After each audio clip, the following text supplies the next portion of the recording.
Okay, ladies and gentlemen, good evening, Democrats.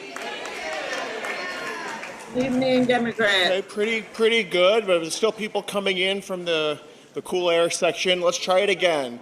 Good evening, Democrats. Good evening, Democrats. Thank you, everybody. Welcome in here, out there. My name is John Katz. I'm the president of the Santa Monica Democratic Club. Our club is the only officially chartered Democratic club based in Santa Monica, California for over 60 years. We hope everyone enjoyed the 4th of July. We had a great time participating in Ocean Park's 19th annual parade down Main Street. In fact, let me pull these up here.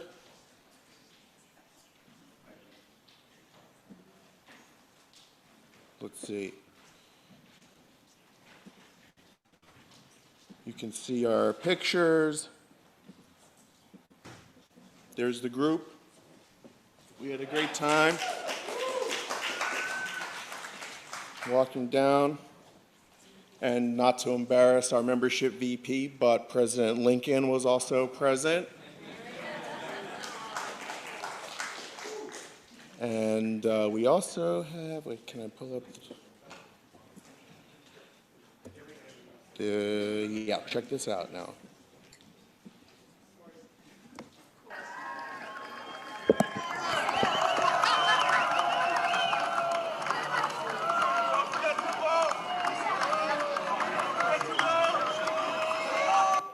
We had a lot of fun on the 4th of July. If you missed it, join us next year. We already know the date. It's been set, July 4th on Main Street.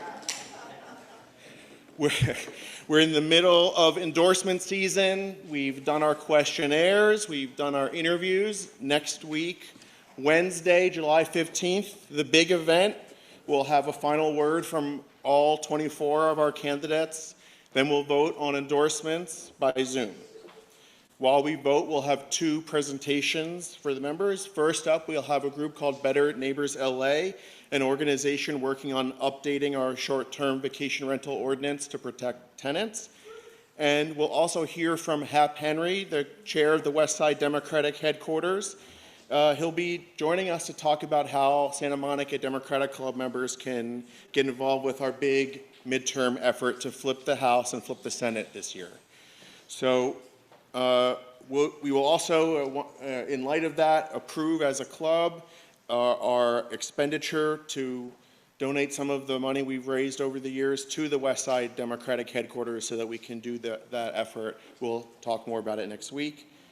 And we have one bill coming from the Legislative Committee, SB 2465, no tax breaks for ICE contractors, and our executive board just approved the recommendation of that, so we'll talk all about that next week. Again, we're not voting on anything tonight. Just enjoying the debate and then providing time for everyone to watch it on YouTube, online, over the course of the next week to make up your mind about how you might want to vote. So July 15th, we'll come back and vote on these local races. Then our next meeting, August 26th, we have our debate for the state Senate. Brian Goldsmith and John Erickson will both be here facing off.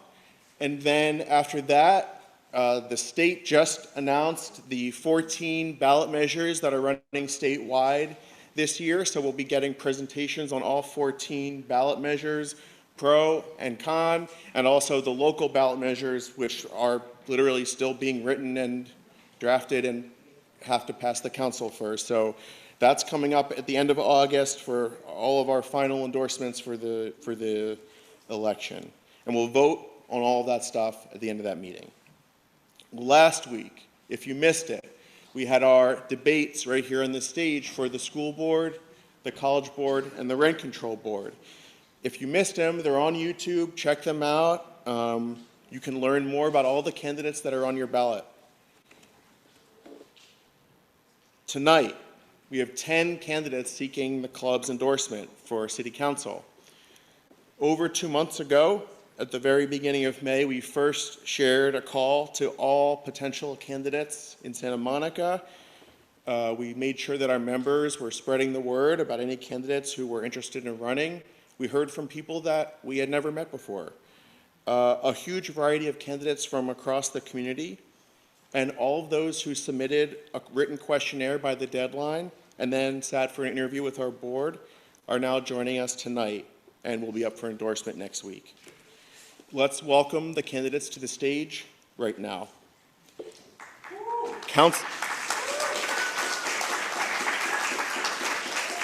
First up, Council Member Lana Negrete.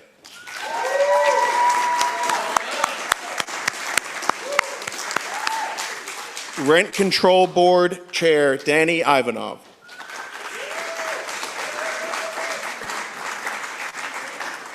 Family and Community Advocate Eli Gill. Santa Monica business owner Doug Trussler.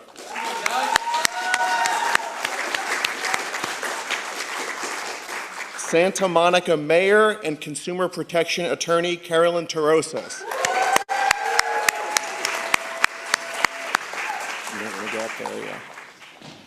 Public Safety Reform and Oversight Commission Vice Chair Angela Scott.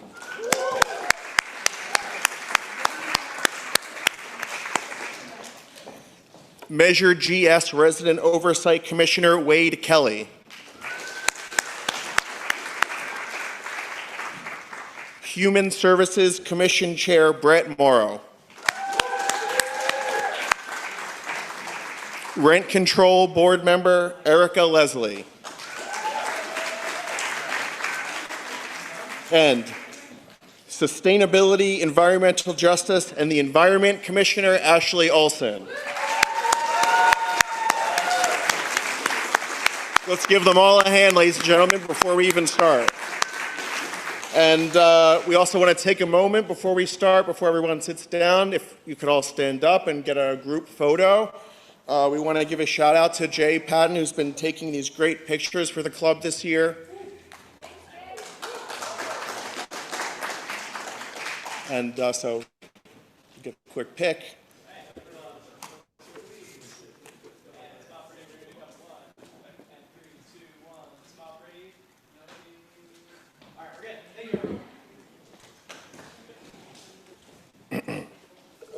Okay, so our timekeeper tonight again will be Isabel Story. She's sitting in the front row. I hope all the candidates see where she's sitting. She'll show you a yellow sheet that says 10 seconds left. And she'll also show you 0 seconds left when you're past time. When you see the past time sign, just please finish your sentence. You don't have to stop on that word, but reasonably wrap up at that sentence. And if you go too far beyond that, we'll yell out time and embarrass you. Before we begin, I just want to explain the format to everybody. People who are joining us may not have heard these. We did share them with the candidates already. Each candidate will have 1 minute for an opening statement and later 1 minute for a closing statement. The orders are all at random and determined using a generator at random.org. Throughout the debate, I will ask a series of questions prepared in advance with input from the club's executive board and membership. Rather than simply asking candidates where they stand on a list of issues, many of tonight's questions ask them to navigate the kinds of trade-offs and difficult decisions that city council members actually face. Our goal is to better understand not only what each candidate believes, but how they approach difficult decisions.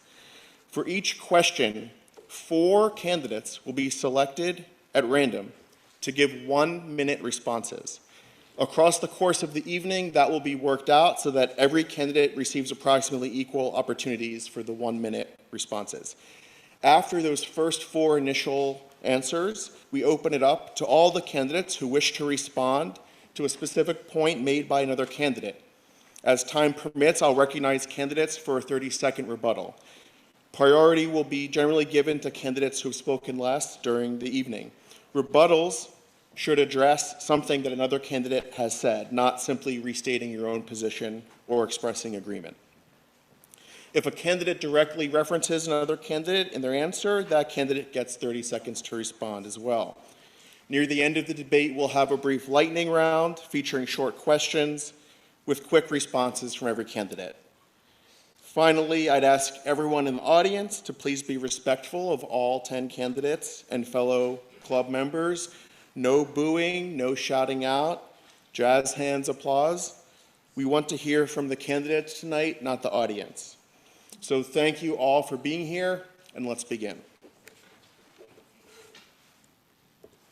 We'll start with opening statements, 1 minute each. As I go to random.org. And the first statement goes to Angela.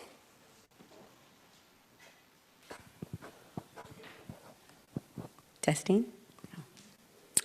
Good evening, Democrats. I feel at home.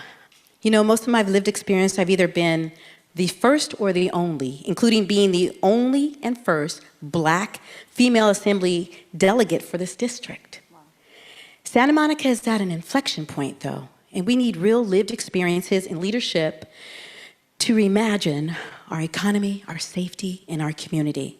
Small businesses are working to recover and thrive, and I understand the challenges that working families face because I lived them. I know what it means to worry about affordability, depending on public assistance, and working hard for every penny and every opportunity. But I also know what it's like to be the first and only to drive transformative change and police reform as the only Black female commissioner. And I also know how to build partnerships and drive DEI global workforce initiatives at a multi-billion-dollar technology company. Thank you. Carolyn. Oh, I'm next. Great. Please have everybody say their full names clearly. Sure thing. So first we had Angela Scott just now. Next up will be Mayor Torosis, and we'll make sure that doesn't count in the time. Go ahead. Hi, everyone. My name is Carolyn Torosis, and I'm currently serving as your mayor for the city of Santa Monica. And what brings me to this work and why I keep doing it, it's simple. I think that my entire career has been about ensuring that government can stand in the gap for the people that it was designed to serve. And in no place can you make more of an impact on someone's daily life than at the local government level, which is why I have dedicated my entire career, both as an attorney and as a public servant in this city at the local level. I believe that our city is at an inflection point. We are just starting to see the payoffs of our realignment plan as we usher in towards a full renaissance for this city, and we need to stay the course. It is time to capitalize on the global games that are coming to our shores. It is, in the next term, we are going to see the closure of a once-in-a-generation opportunity with the Santa Monica Airport, and we are going to be implementing our next housing element. So it's important that we have tested people with real results, and that's why I'm running for a second term. Thank you so much. Thank you. Brett. Good evening, everyone. My name is Brett Morrow. I'm a husband, a dad, renter, and the former chair of the Human Services Commission. I believe our city council should make it possible for people to build and keep a life in Santa Monica. That means we need to protect renters, we need to build housing at all levels, strengthen workers' rights, support small businesses, invest in public safety and homelessness solutions that actually work, and make sure our government listens. And I just believe that I'm in a unique position to help solve these challenges because I've spent more than 25 years advancing progressive values, doing everything from organizing and knocking on doors to now serving in executive leadership for the largest local government department in the country.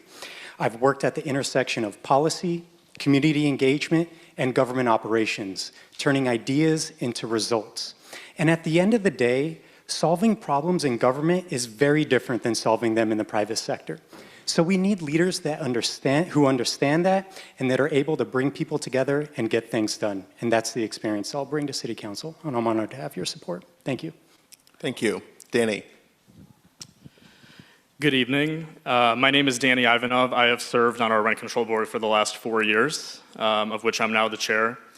I had the honor and privilege of being endorsed by this club when I ran in that cycle, and I also previously served as the VP of Political Action for this club as well. I'm an attorney by trade, but I'm also a first-generation American. My parents came to this country as refugees with $20 to their name. And I'm running for city council because that type of story, that level of social mobility just one generation later is becoming less and less feasible in our city because of how completely unaffordable it has become to live here. I'm very proud of the work my colleagues and I on the rent board have done to deliver on affordability for our community, implementing Measure RC to stave off the threat of the largest rent increase facing our tenants in decades, banning banked rent increases, and increasing the amount of money that tenants can recover from disputes with their landlords to keep up with inflation for the first time since 2016. So I hope to earn your vote and continue to deliver on affordability for our community on our council. Thank you. Thank you. Ashley. Hi, my name is Ashley Oelsen. I didn't come to city government through politics. I came through science. I've worked for years as a conservation biologist. I tracked contamination from Palisades Fire, which traveled down our storm drains and ended up on our beaches because someone needed to speak the truth, even when it was inconvenient. I founded the Coastal Alliance to do exactly that. I currently serve as a commissioner on Santa Monica's Sustainability, Environmental Justice, and the Environment Commission. I run Santa Monica Neighbors because I got tired of watching residents get shut out of decisions that shaped their neighborhoods. I am a renter here, I am a mother and raising my child here, and I'm running on 4 pillars: public safety we can sustain, finances that we can actually afford, an environment worth protecting, and a government that finally tells the residents the truth. That's what I want to bring to City Council, and I'm asking for your support tonight. Thank you. Thank you. Eli. Good evening, fellow Democrats. I'm Eli Gill. I grew up in LA County. I went to UCLA, and I've lived in Santa Monica for over 20 years. I'm raising my kids here. I ride my bike all over town. I take the bus. I play volleyball at the beach. I walk the neighborhood. I love this city. I've been showing up in the community and to city council meetings for years, first fighting for safer streets and better bike infrastructure, then more recently advocating for more housing so that working families, seniors, and young people can actually afford to stay here. I'm a progressive who believes in building things, not just protecting them. I'm not here to be a politician. I work as a business operator, running on tight budgets and tighter timelines. I know what it takes to get complex things done the right way the first time. I want to bring back a focus on the basics, what a city should be doing to help its residents and businesses thrive. Residents and businesses. Our best days are ahead. I want to help create more housing at every income level, safer streets, and a local economy strong enough to fund great parks, schools, and city services. Let's build a world-class great park at the airport. Let's be the best city in California. Thank you. Thank you. Wade. Hello, my name is Wade Kelley. You have to just press the button on there to just hold it for a second. Hold it. Green light. Hello, Okay. my name is Wade Kelley. I'm a peaceful promenade protester or guitar guy, and I am running for Santa Monica City Council to stand up for human rights because this city council has done a worse job of standing up for human rights than the last city council, and I didn't think that was possible. 75% of all the arrests last year were homeless human beings. Less than 1% of the population arrested 75% of the time, and many of those for sleeping outdoor while being poor, sleeping outdoor while being poor. Now, we can do better than that. Santa Monica has failed to build affordable housing, failed to have shelters and safe spaces for homeless people, and now they are shutting down shelters. I hope we all stand up for human rights. Thanks. Doug. Good evening. I'm Doug Trussler, a lifelong Democrat, originally from Canada. My wife and I have lived in Santa Monica for more than 20 years, where I've built my own business. My kids attend Santa Monica schools, and I love it here. I'm running for city council to help the city. I didn't plan on running for office, but when the city you love is heading in the wrong direction, I believe you have a duty to stand up. I've spent my career fixing and improving broken systems, mostly in business. My guiding principles are analytics, data, discipline, and common sense approach. There are currently 4 indisputable facts about our city. Number one, our tax-generating economy is entirely dependent on tourism. Number two, since 2018, tourism has fallen by more than 50%, while all other cities have recovered. Number three, commercial vacancies in our city hover between 30 and 50%, an unprecedented level for Santa Monica. These facts have caused Santa Monica to move from a surplus for decades to now an annual deficit of $30 million. I will return the city to a surplus with the rest of the city council so we can fund everything that made Santa Monica economically diverse and affordable. Thank you. Thank you. Lana. Good evening, everyone. I'm Lana Negrete, former mayor, current Santa Monica City Council member, and I'm proud to be running for re-election to be your community advocate. I was born and raised in Santa Monica, a proud product of our public schools, a first-generation American. I'm a mom, a small business owner in this city, the founder of a nonprofit in Santa Monica that serves local at-risk youth, and a longtime school volunteer. Rent control helped my family stay in Santa Monica, and today I continue to live in a rent-controlled apartment.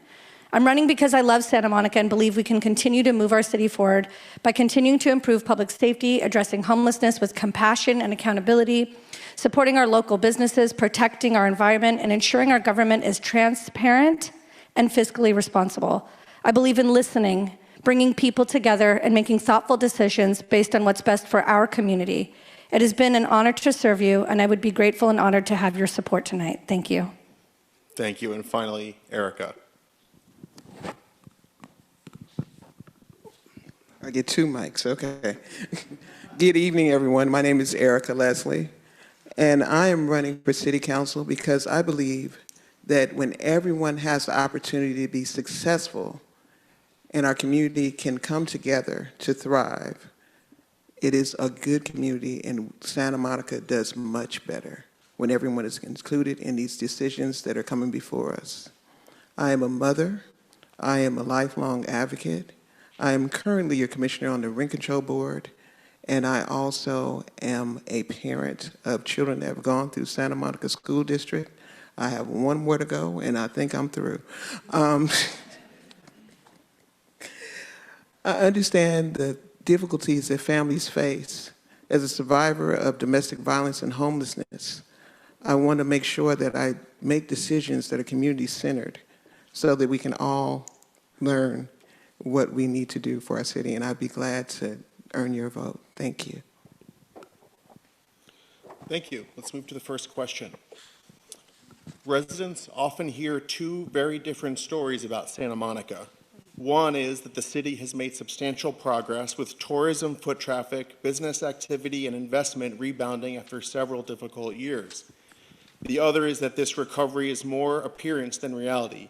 The crime, visible homelessness, drug use, struggling businesses, and ineffective city leadership continue to define residents' daily experience, despite the city's optimistic messaging.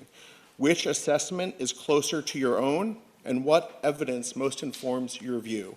And for this question, the first four answers will be in this order: Doug, Brett, Ericka, Angela. Doug, you're up.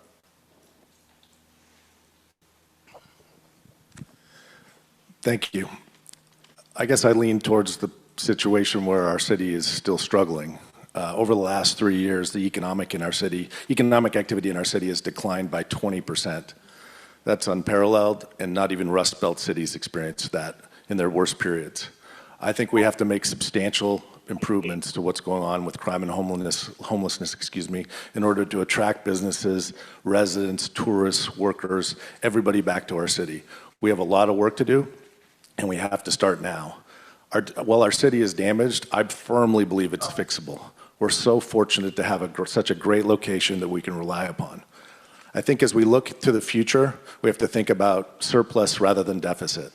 The city has struggled to get out of a deficit over the last couple of years and will continue to do so. There's an optimistic view that the city can grow at 4.5%. Historically, it's only grown at 2%. If we grow at 2%, we're in real trouble. So I have a plan that I've developed to help us grow at least 4.5%. Thank you. Thanks. Let's hear from Brett. Thank you, John, for the question. I'm of the mindset that things are turning around, and I do think that the data supports that as well. You have to remember that we don't live in a bubble and that we are susceptible to broader economic forces. On top of that, we did have the wildfires last year, which greatly affected the tourism to the city. And I think the leadership of this council and our city manager have done a lot of great work. They've made some hard choices. We've turned a deficit into a surplus. $30 million was estimated last year in October. We're now estimating a $9 million surplus, and that's without accounting for the licensing revenue from the World Cup that we're getting from Golden Voice and a handful of other events. And it's because of a strategic approach that we did with the realignment plan. And what that says is we need to get back to basics, we need to invest in the basics, re-operationalize the city government to make things more efficient, and then really focus on things as simple as clean and safe.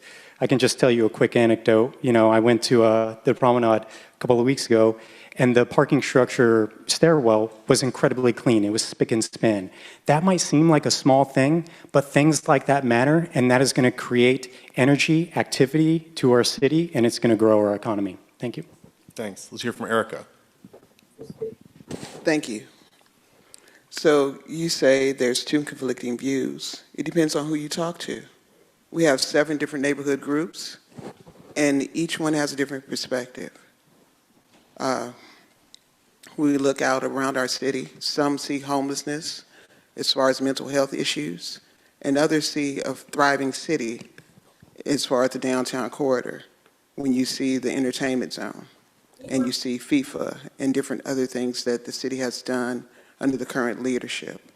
It does not mean that our city is failing. What it means is that our city is making a pivot. So you will see both. That's the wise thing to say, because we can't have just one view for a city of 93,000 people. As far as how we're going to turn this around, we have to keep moving forward. We have to keep investing in our city. We have to definitely keep it clean and safe so that our residents will also want to come back to the downtown area where we used to call our living room so that our businesses can thrive. Thank you. Thanks. And Angela. Thank you. Can you go ahead and repeat the question? Yeah. Which of these two visions of Santa Monica is closer to your own? That the city has largely turned the corner, or that the underlying problems remain? And what most informs your view? Okay. Thank you for that. So I would say, and this is just in my purview of having been on the Public Safety Reform and Oversight Commission for the past 6 years, that when we came out of COVID and we had 44 recommendations from the Office of Internal Review, the OIR, regarding missteps that our police department made, that was a moment where we took pause and we looked, and I say we as in, and the city and the police department admitted that they had missteps. And so that was that move towards accountability. We call that conscious accountability, when you take accountability for organization changes that are made because of mistakes and missteps. So for the city and the police department in that respect to admit error and move forward is a great step. With our realignment program, the same thing. We've made wonderful steps as far as being more transparent with Oliver Chi's messages as far as what we're doing with rent control, rent aid, and everything like that. I think my time's up. Okay, thank you. Yeah, Carolyn. I'd like to respond. We're going to rebuttals now, so anyone who wants to jump in, go ahead. Right. So what I would say is, look, we know that there were a period of years of decline in the city, particularly post-COVID. No one is denying that. But the question is, what are we choosing to do about it? And I think we are absolutely taking the narrative back into our own hands. It is undeniable that dangerous crimes and burglaries have decreased 12.5% in the city this year. It is undeniable that we are filing on more cases that are coming in through our criminal prosecution unit. It is undeniable that we have a plan check time that is 40% faster since we've implemented some of these streamlined approval processes. And I would just say we are bringing in new revenue for the city. Our ambulance operator program, increased parking. We are restructuring how we are structured. And so I would say, are we mission accomplished? Absolutely not. But let's stay the course because we have. Thank you, Mayor. FIFA golden voice. Thank you. Okay. On to, No problem. Councilmember Negrete. I would say that two things can be true, and I think we are at a pivot point. And I think it's important to notate that things take time. It's like skipping a rock, there's ripples. So we are, one thing that I would like to say is that I want to acknowledge that although, egregious crime may be down, it's the crime every day. It's when your bike is stolen and that's how you get to work. That's huge. It may not be a rape or a murder, but if that's how you get to work every day and your bike is stolen, that's a big deal for your family. And so as a business owner, if someone's still sleeping in front of your business and it deters customers, that's a big deal. So while we are making strides in the right direction, we still have a lot of work to do, and we need to be transparent and clear about that so that we can continue to gain the trust of our residents that we're on the right path. Thanks. Wade, were you? Yes. Okay. Well, I would say it's gotten better for some people, but there's a lot of homeless people that have been abused. Since Grants Pass versus Johnson, the ruling that came down from Trump's ultra-conservative Supreme Court in 2024, the arrests of homeless people has gone up by 100%. And their life is not getting any better. Okay, thanks, Danny.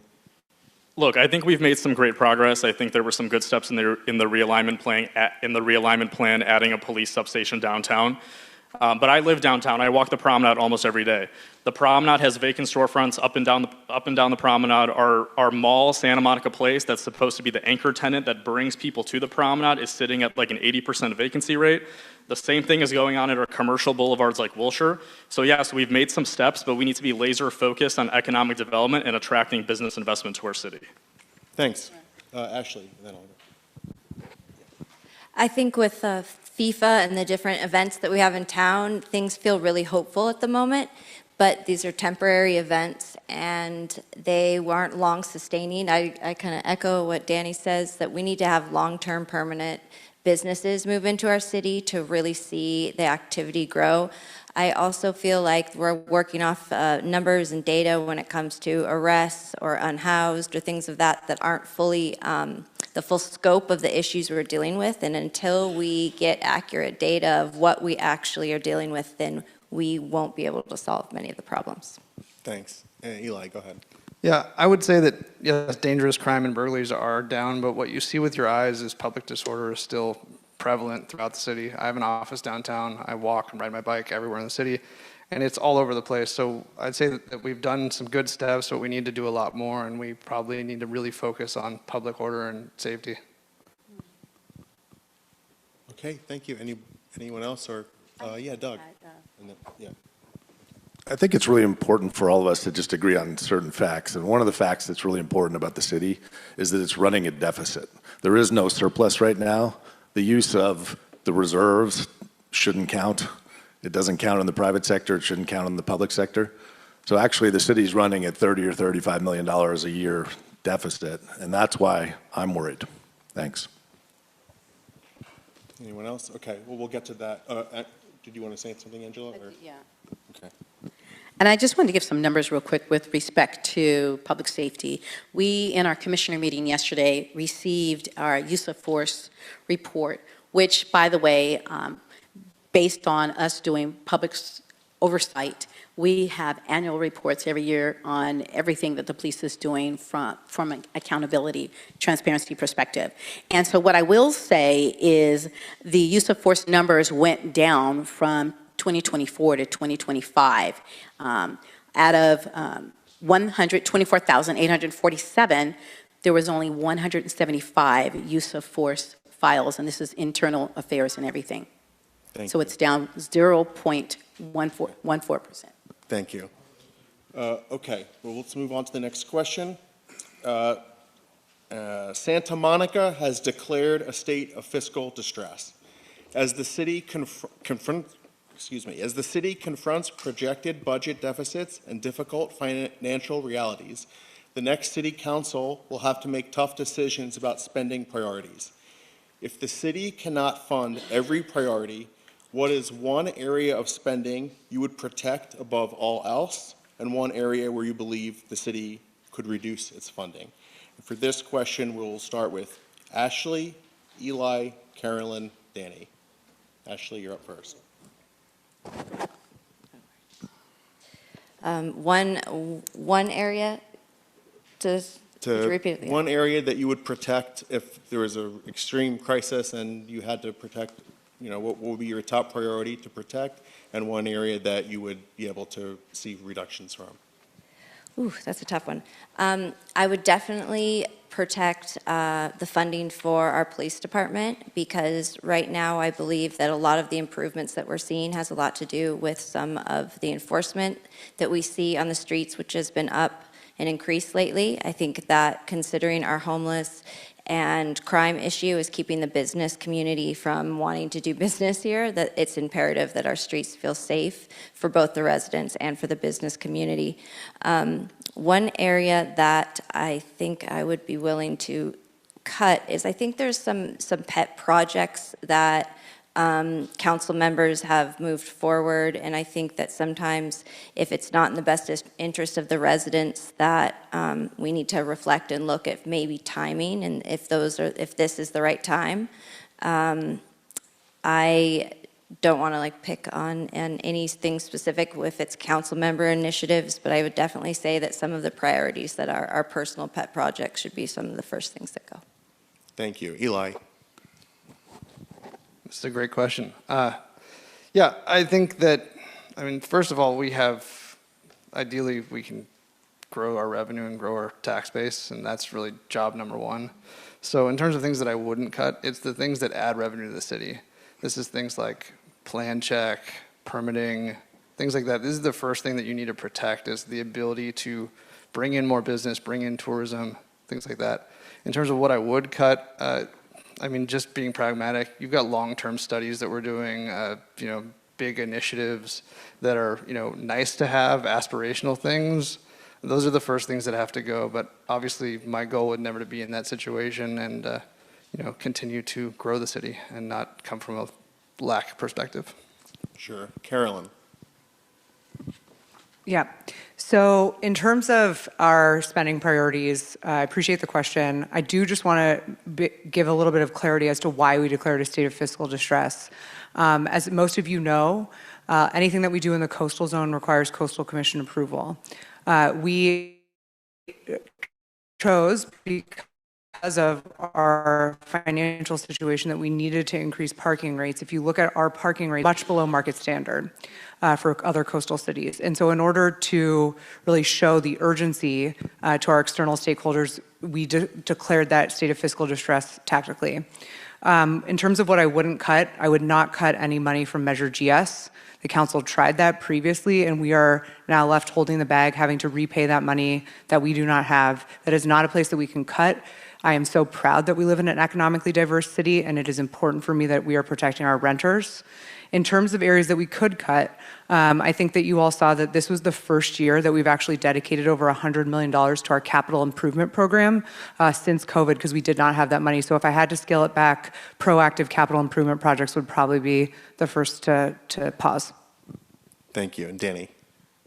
In terms of what I would protect, we have to protect our emergency rental assistance programs. We have to protect our pod, preserving our diversity rental subsidy.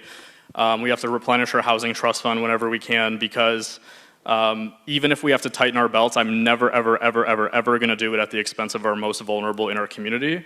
In terms of something I would cut, we have to look for waste and try to streamline where maybe there's multiple departments that are doing the same thing, and we can try to cut some waste there. In terms of how we turn our finances and our city budget around and avoid this situation in the first place, we have to pass the parcel tax. We have to lobby for AB 218 reform in Sacramento with our legislative partners. And again, economic development. Our sales tax revenue, our transient occupancy tax revenue, which is like our hotel taxes, still have not recovered back to pre-pandemic levels. So we have to, again, be focused on business investment so we can grow our tax base and get our city's finances back on track.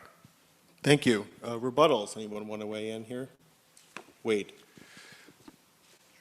Government is not just a business trying to make a profit. The main job of government is to stand up for human rights. And if you're not doing that, you're in the wrong business. We live right next to our public beaches.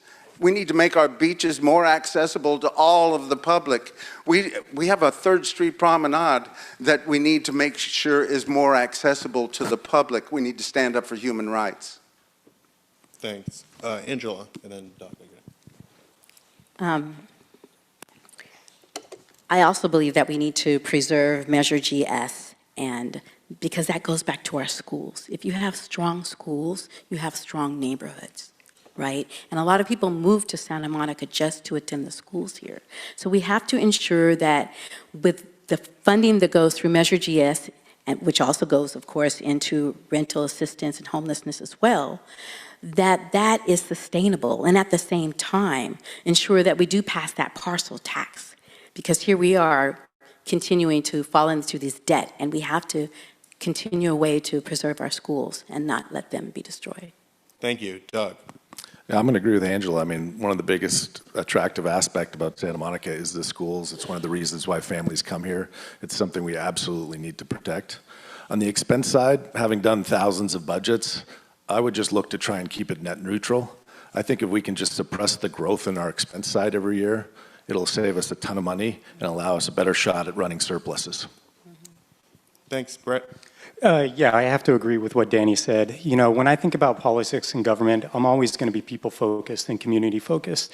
So if we ever did come to the situation where there was something we had to decide what to protect, it would be anything that would impact our most vulnerable communities. Rental assistance, the Preserving Our Diversity program, these things that are really creating a lifeline for so many people. You know, there are many disparities that exist in our community, economic disparities, health disparities. If we cut those programs, we're just creating a deeper hole for people to try to climb out of. The other thing, when you think about what to reduce, this is really a time for us to engage the community and figure out what the community wants us to reduce. Thanks, Brett. Ash. An area I would really like to see the spend reduced is in our lawsuits and settlements from court cases and the legal liability that that has brought the city into the situation that we are currently in. So, you know, that might mean cleaning up some of the things in the areas that we are dropping the ball or not dotting our T's and crossing our I's. But litigation is what has brought us to this place, and I'd like to see that be reduced. Thank you. Lana?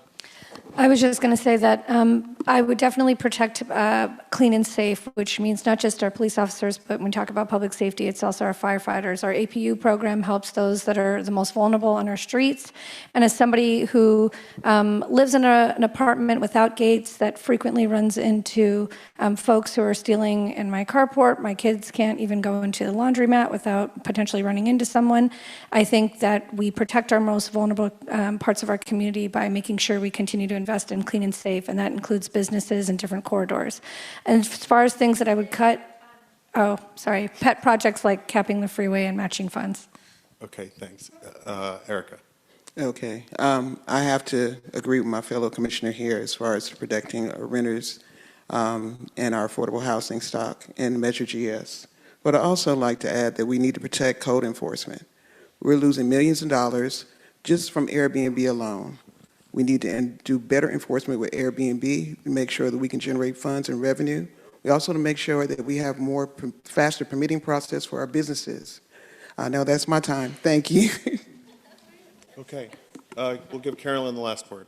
Yeah, I just quickly wanted to address, because this is pertaining to our finances, the AB 218 comment. And so in case people don't know, AB 218 was a state law through no fault of our own that actually increased the statute of limitations for victims of sexual assault, especially at the hand of public agencies. And so that is what has seen now, we have seen now a deluge of claims against the city, over $220 million in settlements with 180 claims outstanding. And this is all purportedly from one individual. There needs to be reform in Sacramento. We stand with victims, but we absolutely are laser focused on reforming this law that's impacting us deeply. Thank you. Let's move on. What should be the city's primary role in shaping the future of the 3rd Street Promenade? Should City Hall focus on creating the conditions for private investment and then largely let the market determine what succeeds? Or should it take a more active role in shaping downtown through public investment, programming, incentives, and partnerships? If resources required you to prioritize one approach to the promenade over the other in guiding city policy, which would it be? And we'll start with Wade, Lana, Eli, Doug. Wade? Thank you. I know about this. The promenade is a very unique place, and we need to stand up for the rights of people to exercise their First Amendment rights on the promenade. And I had to fight in court to stand up for my First Amendment right to exercise my First Amendment rights on the promenade. And I want people to be able to use it and see it more as theirs. This is not the Grove. This is not Disneyland. It's not just about making money. I would like to see a big community center in one of the buildings on the 3rd Street Promenade. Make this 3rd Street Promenade for the people and make it more accessible and let us all enjoy it, because we don't need just to have high-end stores on the 3rd Street Promenade. Let the people have the promenade. Which is weird. Thank you, Lana. Fortunately, we are starting to do the latter, which is working with our actively investing. So one thing I participated in as mayor was we invited both our brokers who represent the buildings, landlords directly, potential businesses, and we brought everybody out from City Hall. That's permitting, code enforcement, so that people could get a real feel for what's available, what type of rent per square foot is actually out there. Besides that, we have a new CEO of our downtown Santa Monica who is actively working with the city to do more programming. So I think we need to continue to be proactive and investing in not just the promenade, but the exterior downtown area to invite people in and make sure that all corners of the city are talking to each other when we're having events, so we have a proper flow throughout the city. We are starting to do that, and I think we need to continue to do that, and I hope to continue to serve on this council to make sure that I'm continuing to be a part of that process. Thanks. Eli? Can you repeat the question? Yes. Should the city primarily let private investment drive the promenade's future, or take a more active role through public investment and programming? Sure. So I've been here long enough to remember when the promenade was fun. There were nightclubs, Gotham Hall, Yankee Doodles. There were good times to be had there. And it got taken over by giant corporations who have now abandoned us when shopping malls died. It became a dead mall. But during the heyday when the city was bringing in tons of money, we didn't reinvest in the promenade, we didn't reinvent, and we just kind of let it die. And so now is the time to reinvest, to study placemaking, things like the Culver City Steps, very popular developments, things that are ready-made for events. Right now, we've got to pay, whoever throws a party has to pay thousands of dollars to set up a stage every time. Like, we should have stages, we should have places for people to be. This could be an entertainment district like no other in LA. There is really nothing like the resource that we have, but we have kind of let it fall to the wayside. So I really think we should be investing and, letting business do what business does. Thanks. And Doug? Thank you. Unfortunately, it goes back to our tourism industry, which, as I highlighted earlier, has been severely impacted. We've lost 5,000 employees downtown. That foot traffic or throughput has really damaged the promenade and the mall, and it's something we need to focus on. That tourist industry isn't going to come back quickly. With a lot of work, it will come back. So I think we need to add people down there, either residences, affordable housing. We need to get people back down there to make businesses sustainable for a longer period than just during the FIFA period. The mall itself has got a whole bunch of problems. It's obviously in bankruptcy. The lenders don't really know what to do with it. The equity holders have turned over the keys. There are some structures out there that we could use to fix it, but it's very complicated. Longer term, I think the promenade has to evolve, and it has to look at smaller retail footprints and probably more residents. I think that's ultimately the structure that prevails at the promenade, and then we can have a thriving promenade once again. Thank you. Okay, let's open up, and Danny was first, and then Carolyn after that. Yeah, How much time is that? Just 30 seconds.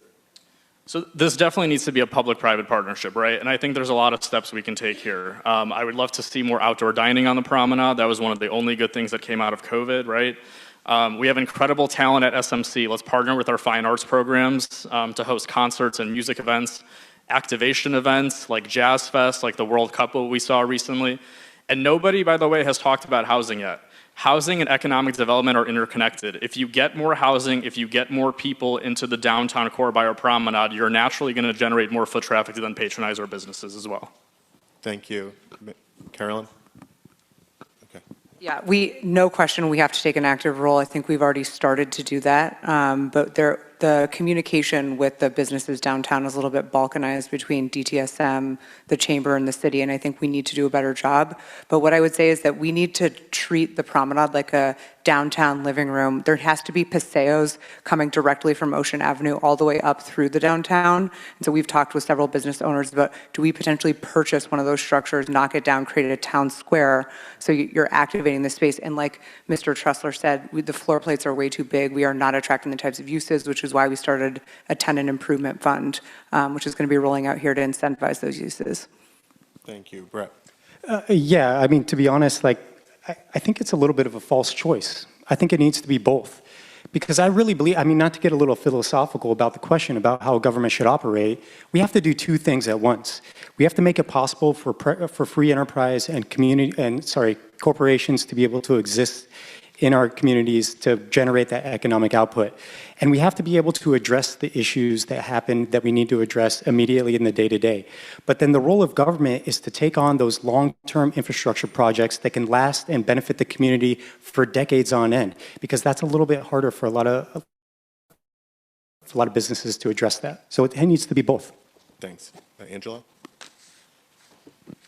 And I agree with Brett as far as that dual partnership. I think one of the things is we need to really lean into supporting our local small businesses, right? Because, and I say that from a space of mentorships and sponsorships. A lot of them get started, but they don't know the next steps to continue if they're having issues with someone sleeping out in front of their place of business, right? Or if they're having issues with their landlord who they're renting from.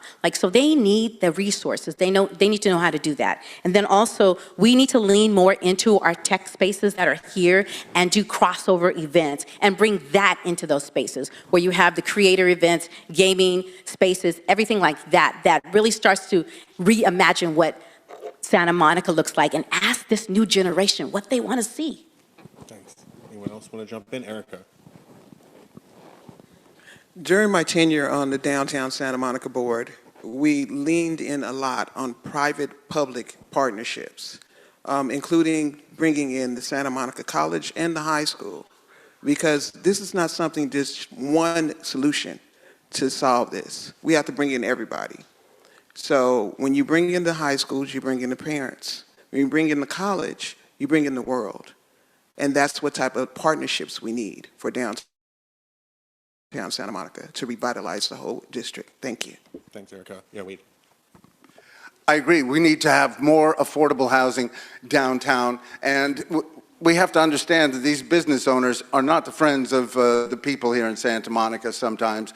We still have pickleball courts where they were supposed to build a 122-unit affordable complex over there. Hopefully that'll begin in 2026. But we need to make people more welcome, even poor people.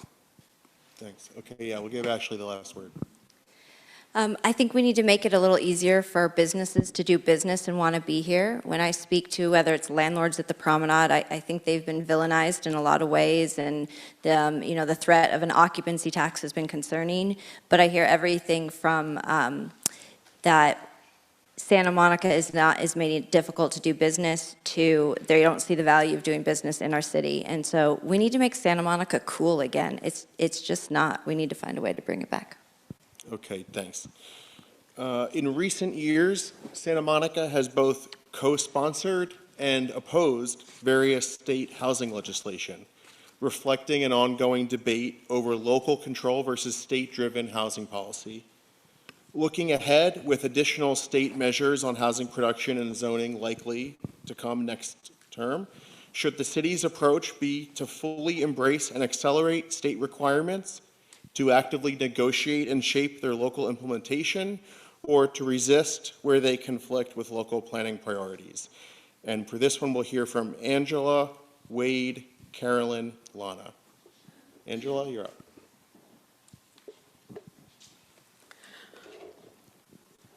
So in my observation as community activist as well as a parent and a renter, looking at how we move forward. First and foremost, the decisions should be localized because we know what's happening in our city.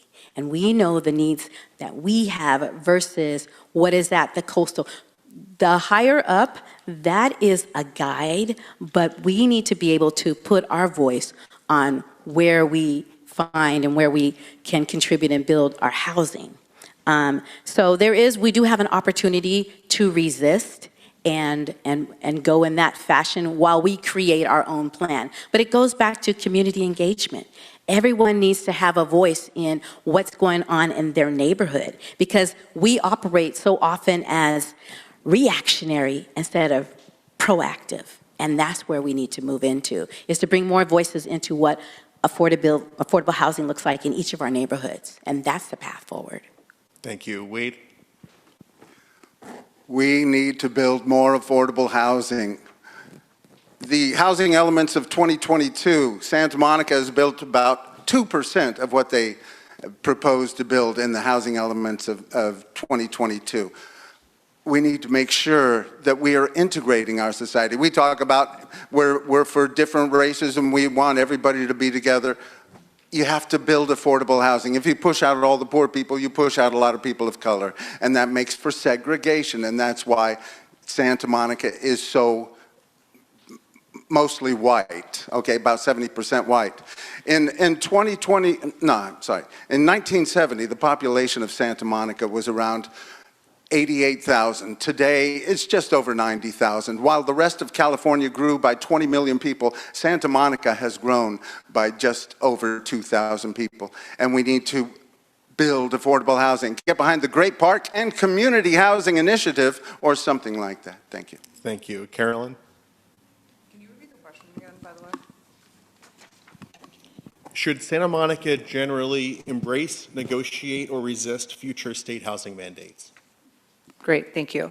So I would just say that I'm really proud that our council adopted an affordable housing production program where we were able to unstick 4,000 units of housing, including quite a large amount of affordable housing, deed-restricted affordable housing, that was not being built due to some of our policies that we had in our city. And so I always think that it's in our best interest to be able to implement things locally because I think we know our communities and we know how, certain state laws which have a one-size-fits-all approach are going to impact us in Santa Monica. So a specific example of that right now with SB 79, our council unanimously said we need to adopt a TOD alternative plan because we need to go through, we need to see which parcels are potentially going to be impacted by potential upzoning and look at, are those rent-controlled parcels? Do we need to add additional protections?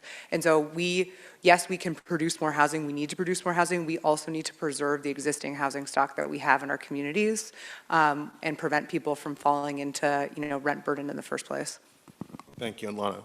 To answer your question directly, we need to negotiate and consider resisting at some point as well. And I say that because we need to do something different. We've been ahead of the game with building housing, sure. We use all these big words. We talk about affordable housing, but we haven't really defined it.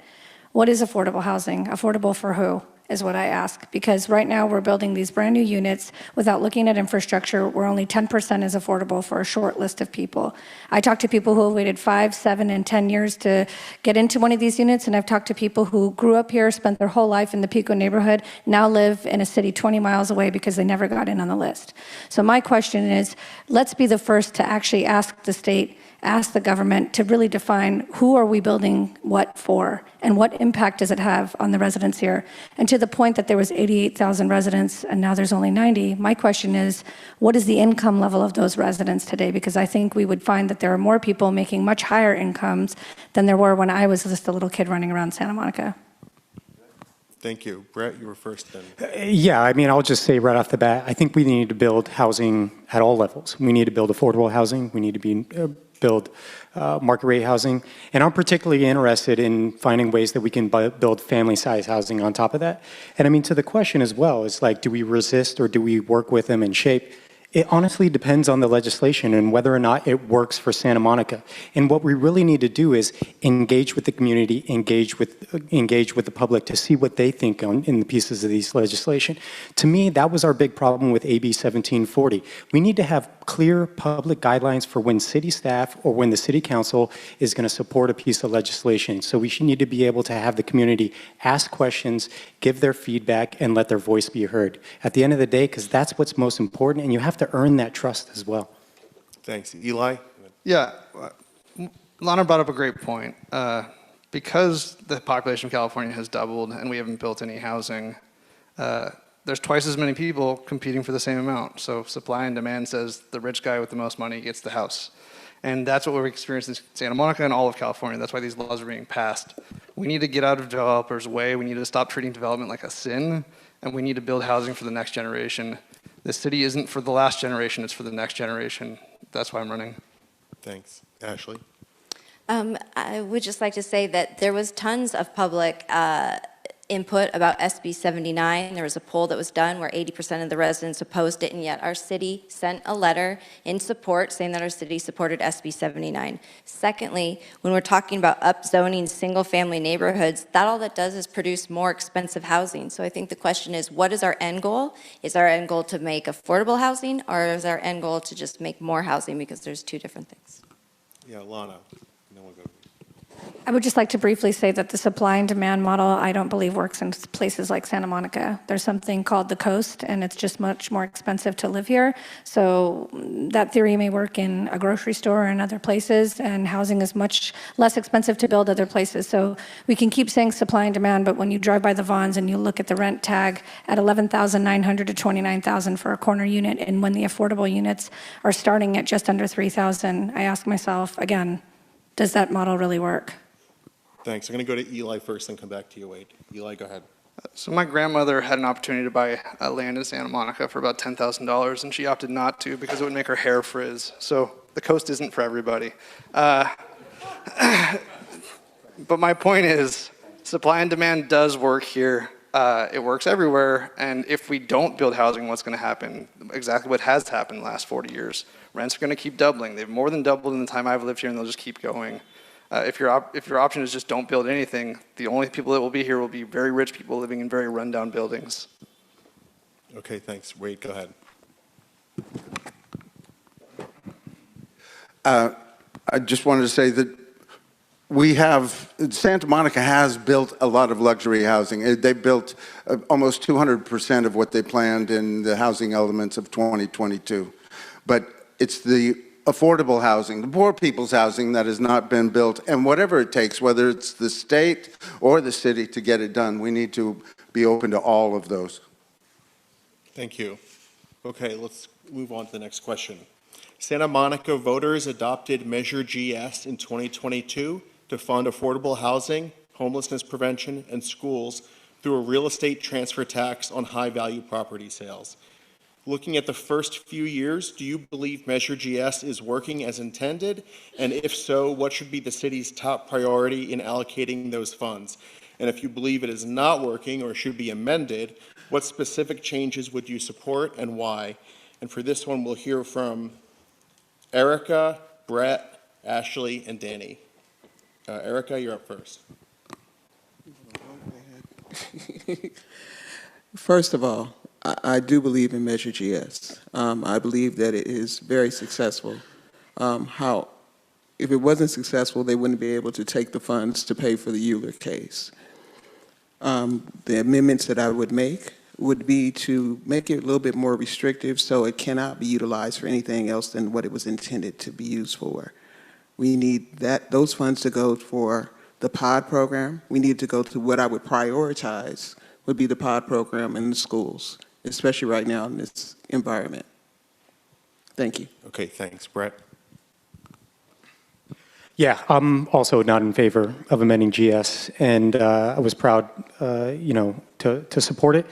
Top priorities, this is one of the ways that we fund our schools. It's one of the ways we fund some of our homeless programs, affordable housing programs. And it just really doesn't make sense to me right now to take away those funding streams for such important projects. And when I understand and I hear people who have the argument that it may be impacting building and developing, I'm just not sure that that is bearing to fruit right now. You know, we live in Wilmot, and because of the Affordable Housing Offsite Pilot Program, there are 3 projects that are actively building right now on Wilshire and 20th Street. So there are these levers that we can use to encourage building, and that is just one of them. But for right now, I'm not in favor of amending GS. Thank you. Ashley? Hi, I'm not in favor of amending GS, but I definitely think that we need to look and assess what's going on in the population of unhoused. Our city policy has been built on an assumption of a small fixed population, and the real number is a migratory population in the thousands, and that means the city's potential spending exposure is effectively unlimitless unless the problem is properly defined. So I think that until we really get our arms around actual numbers to work off of plans, we're going to always be failing on a situation that we don't have a real honest clarity on how big the issue is and the best way to approach it. Thank you. And Danny? Measure GS is absolutely working, and we have to protect it. It's funding our right to counsel programs. The council recently passed a flexible rental assistance program by a unanimous 7-0 vote just about a couple months ago, using Measure GS funds. GS is one of the single greatest tools we have in our community to build more affordable housing. In terms of reform, if somebody could show me an alternative dedicated funding stream for affordable housing projects, I would be open to looking at that, but I don't see one. So until somebody finds one, then we can't get rid of GS in any way. Okay, rebuttals. Anyone want to share? Carolyn first. Yeah, I would also, we're not acknowledging the fact that Measure GS was passed by a majority of the voters in the city. This is what the voters asked for, and I'm committed to carrying out the will of the voters unless and until we have something before us to amend it. I'm not in favor of overriding something that our voters in the city passed. Additionally, what I would say is that, is it working? Yes, of course it's working. We just dedicated money to renter aid. We know that right to counsel only works if there's flexible cash assistance. We are using this money to build deed-restricted affordable housing, and I'm really glad that we have it. Thank you. Wade, did you want to jump in, our GS commissioner? The Measure GS committee has tried to do some good things, and Michael Soloff, thank you, and working towards, just recently we took a 7-0 vote, and it was to recommend that the city council put $24 million in the housing trust fund. And then I read that they had $47 million out of the housing trust fund, and they have no plans to put it back in. So whether or not it's important to them, I don't know. Carolyn, go ahead. Sorry, I just want to respond to that. We actually do have a plan to put it back in, and that was part of what we agreed to when we adopted the budget this year. There's mandatory repayment specific to the revenue coming in from the digital billboard, the digital signage. Okay, thanks. Someone else? Doug? Thank you. Yeah, I absolutely support the uses of the money. I think, like any new legislation, it can be fine-tuned.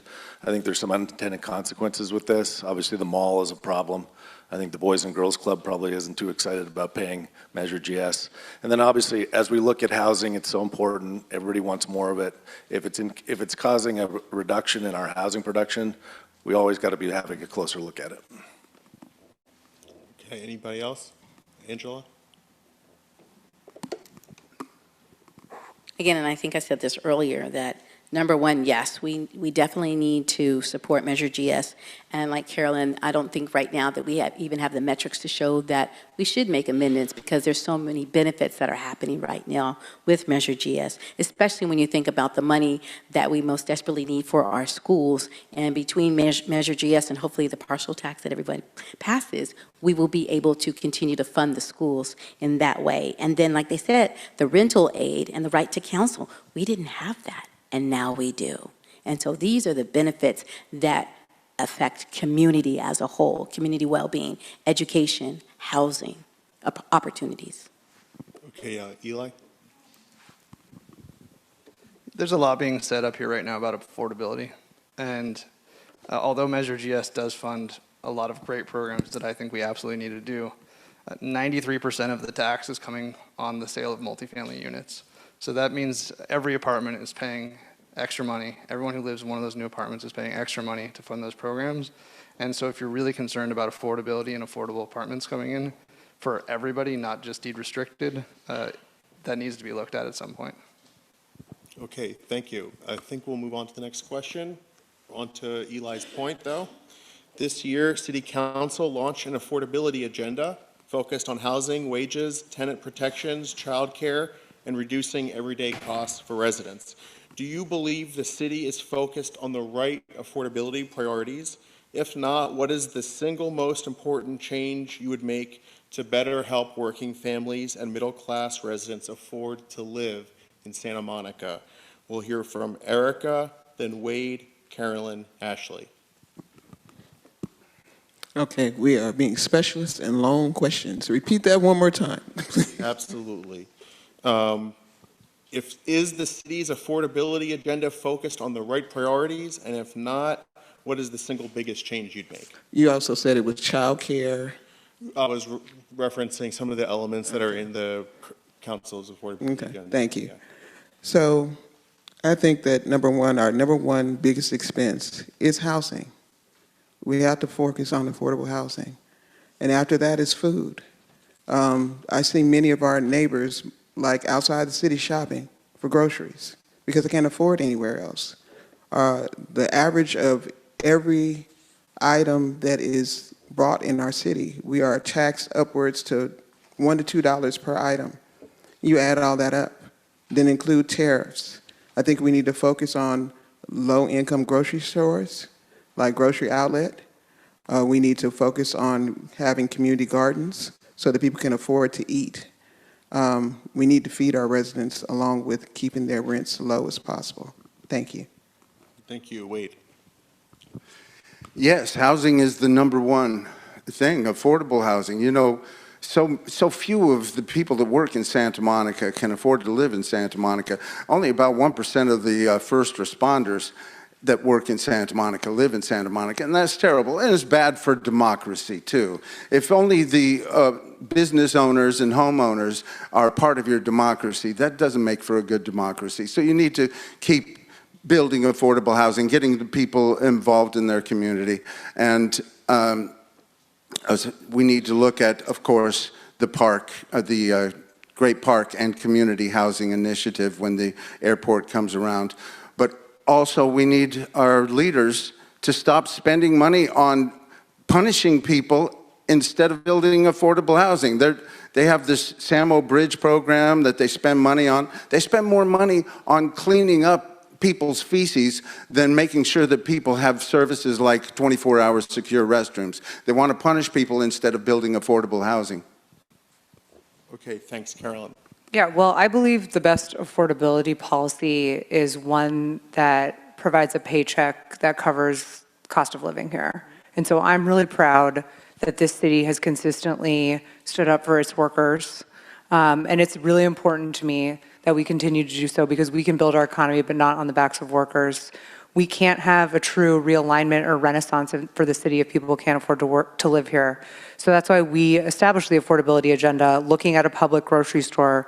Like Ericka mentioned, the costs, with inflation, the cost of goods and services has become astronomically expensive for working families. How do we look at making that more affordable? How do we end the predatory predictive pricing that grocery stores and food delivery, Instacart, et cetera, are engaging in? That's something that we've asked our city attorney to look at.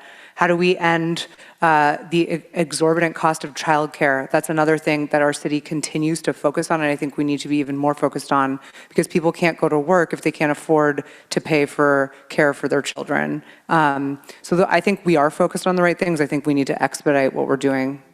Thanks, Ashley.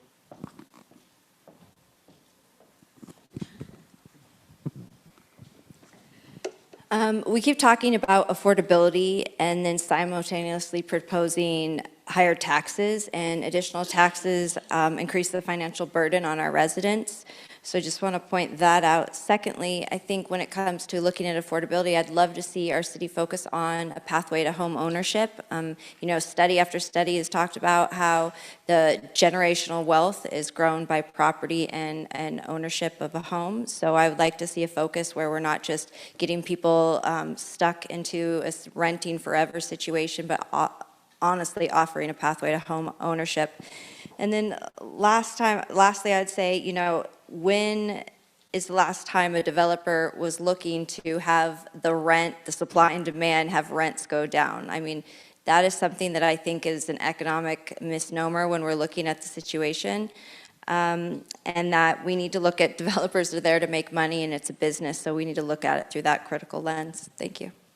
Okay, Lana is first, and then go ahead, Lana. So I think the things that you rattled off and listed are priorities that are near and dear to everyone's heart and make the most sense. But we can talk about, really large-scale things that in our 8 square miles we don't really have control over. Like, we're not building, is it a reality that we're going to build a grocery store or that we can control the cost of groceries? No. But what is realistic is small business owners like myself who don't own the land don't have accessible opportunities to actually get easy money. We make it really difficult. For the folks who come into my office hours and ask for help with rental assistance, they can't seem to find it online. So while we talk about these things, I think some of the small investments we can make is actually making those things accessible and real. Thanks. Danny, go ahead. So again, when it comes to affordability, you have to stabilize our most vulnerable in our community first. You have to expand emergency rental assistance programs, expand our pod program. We have to enforce our short-term rental ordinance to make sure that we're preserving our housing stock for our residents and not our tourists. And yes, you have to build significantly more housing at all income levels. This is a supply issue. Let's build where it makes sense. Let's focus on our downtown core. If you do that, yes, in the long term, eventually rents will stabilize and then we'll start coming down. Thanks. Brett. Yeah, so this is something that my wife and I deal with every day when we're talking about affordability. This is very real to us, having a 3-year-old who's going to preschool right now.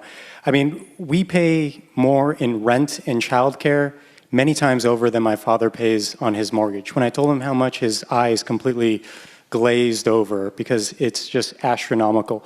So we do need to do 2 things at once. We do need to build more housing. Again, we need to look at ways to build more family-sized housing on top of that and figure out ways that we can support people who are paying astronomical, sometimes 50%, 60% of their monthly gross income between rent and childcare.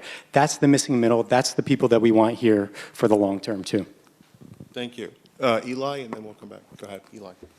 Yeah, Brett makes a great point. As somebody with 2 kids that are currently on summer break, I am spending a small fortune just to keep my kids busy for 5 hours every day and not really getting to work very much in the summer.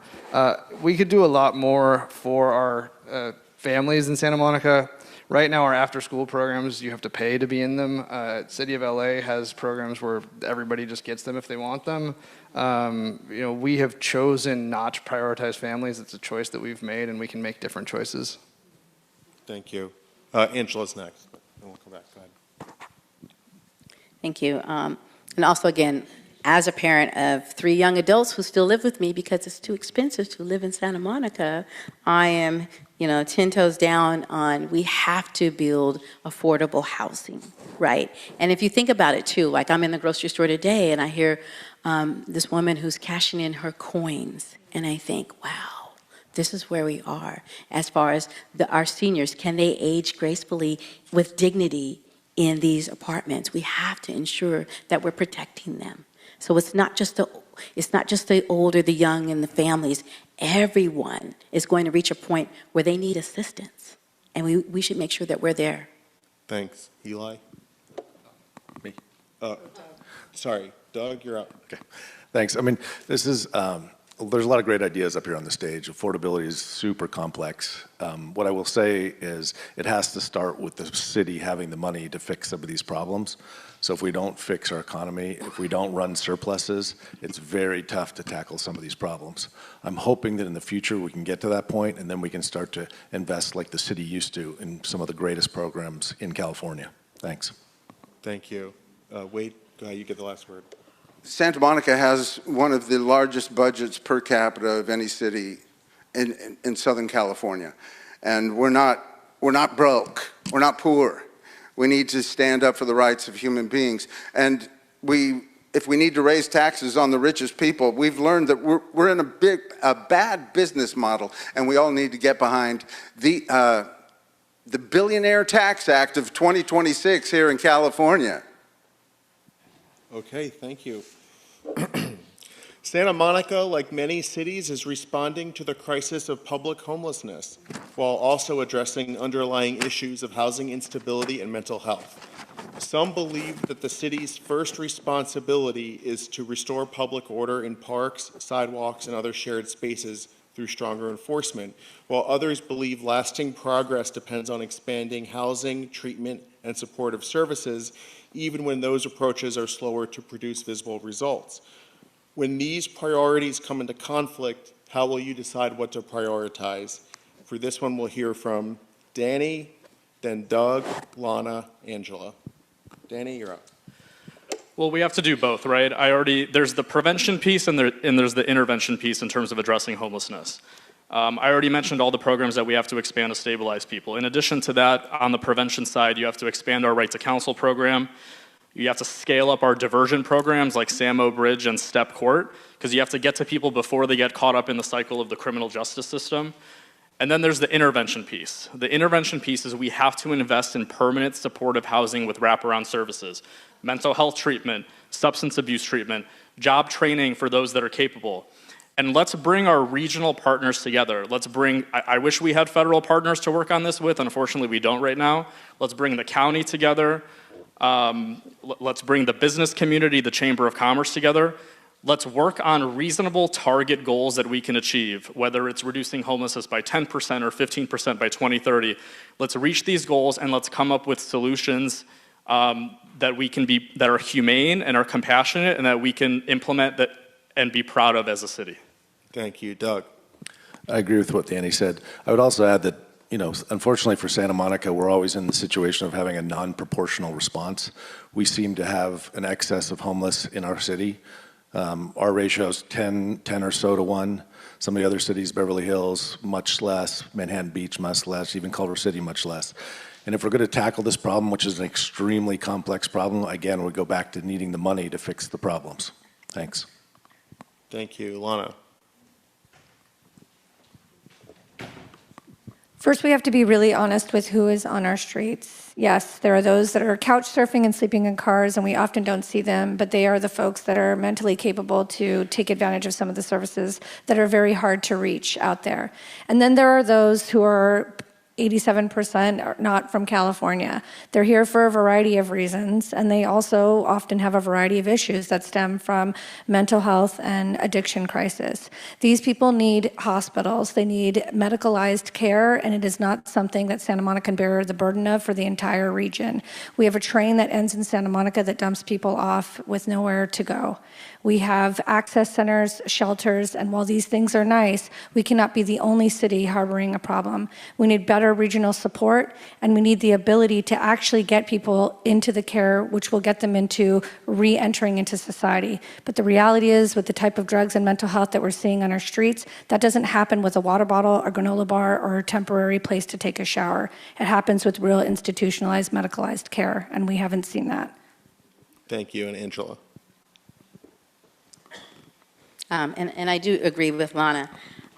In my experience on the Public Safety Reform and Oversight Commission, and actually starting on the committee, one of the things we looked at was homelessness and the fact that our public safety officers are set to address this, but they're skilled, however, but not in crisis management, not in caring for those who are experiencing mental health challenges. And so they did, through our different recommendations, we did finally launch a therapeutic treatment team, transport team, that then goes in right there on the spot. If someone is having a mental health challenge, they address that issue. And it's those kind of on-the-spot treatment that we need to continue to support, if at all possible. And in addition to that, to Lana's point as well, the mental health challenges, there are various various forms of that as well, because you also have, our young adult LGBTQ plus community that is also out there that have been kicked out of homes. There are so many different demographics that are dealing and trying to anchor in this way, and we have to be open to everyone and giving them that wraparound services that they require. Thank you. We go to Ericka first.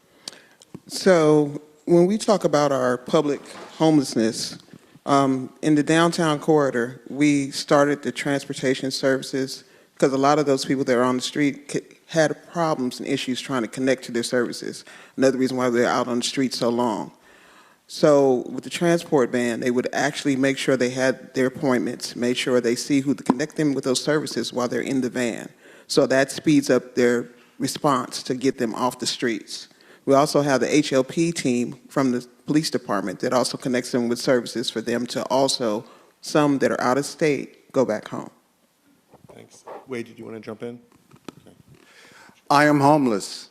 I am not certifiable, and I don't have any terrible drug abuse problems. So there are a lot of people out there who just need a place to live, and Santa Monica is punishing people. The Samo Bridge program just punishes people. They had 462 people come through the program. 52 went through to make sure that their citations were thrown away. But they didn't end up with any affordable housing or anything here in Santa Monica. It just made their lives worse. Thanks. Ashley? As a tourist-based economy, it's going to be critical that we focus on making sure that our streets are clean and people feel safe for people to return here.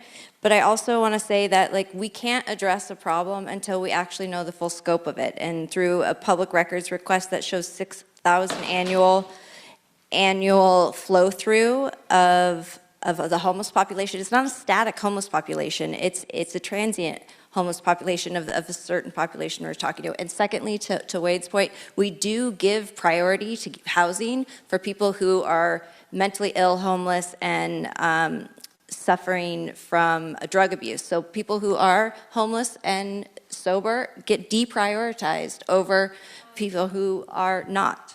Okay, thanks. We'll go to Carolyn and then Elon. Yeah, I would just say it's a both-and approach. As our police chief says often, it is absolutely not a crime to be homeless, but we are not going to tolerate criminal activity in our city. And I think that our council has unanimously decided that if we are going to usher in a true economic recovery, we have to make sure, again, that's why I said the stats that I did at the outset, we are taking a more serious approach to criminal activity. Again, it is not a crime to be homeless. So I would say that's why we are now establishing, it'll come to council this summer, a homeless system of care so that we can control the throughput entirely in Santa Monica and truly prioritize people who are homeless in Santa Monica and have been for the last 3 years to receive services here, because we are not required to serve everyone, but we are required to serve Santa Monicans. Thanks. Eli? Yeah, I think that we have started to make some progress, but I think that most people in the city agree that status quo isn't working. We have a very big problem here, and it's a regional problem that gets dumped on our doorstep. And I think that we could look to some of our neighboring cities who are doing a better job than we are. A lot of South-based cities, I think Redondo just got to homeless zero. Newport Beach cut their homelessness by 95% in last year. We could do a lot more as a city, and I think as a council, the council should be looking at neighboring cities that are doing a better job of addressing the situation to bring back our local economy and make Santa Monica nice again. Okay, Brett, and then Lana, you got the last word. Yeah, and Sorry. It'll be Brett, and then Lana, and then Wade, you get to go last. That's it. Yeah, I agree that we need to do both here. I mean, compassion and accountability are not polar opposites. They can go together. And right now, there's a lot of opportunity in this space. The county is actively setting up a new homelessness department, so there's going to be a lot of opportunity for us to build those relationships, to have some better coordination there on top of that. And that the city also has finally moved to a housing first model, which people often confuse. Housing first does not mean housing only. It's also paired with services and a lot of different support based upon people's specific needs on top of that. And I think the one thing that's really great that the city is doing is we're going to have visibility and we're going to control a lot of the throughputs now. We're going to have our own interim housing, we're going to have our own outreach, and we're going to have the visibility for things now. Thanks. Lana?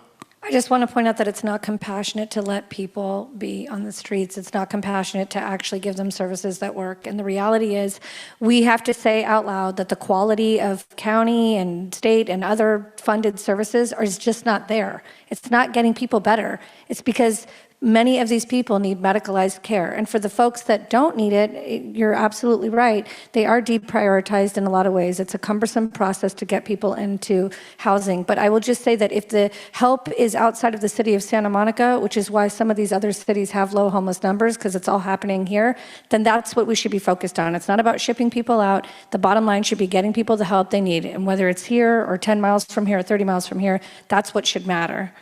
Thanks. Wade, you get the last word on this. People are being given citations and arrested for sleeping outside with as little as a blanket and a pillow, okay? That's just part of the truth since Grants Pass versus Johnson, which Justice Sotomayor said to criminalize people for sleeping is cruel and inhumane and goes against our Constitution. We need to be standing up for their rights. And as far as the number of people that are in Santa Monica that are homeless that shouldn't be here, I asked the new Housing and Human Services Director, how many homeless people should Santa Monica be responsible for? How many homeless residents are residents of Santa Monica? And she said, we're trying to figure that out with our new program. They don't want to take responsibility. Thank you. Santa Monica uses flock license plate reader cameras and other technology as part of its policing and public safety strategy.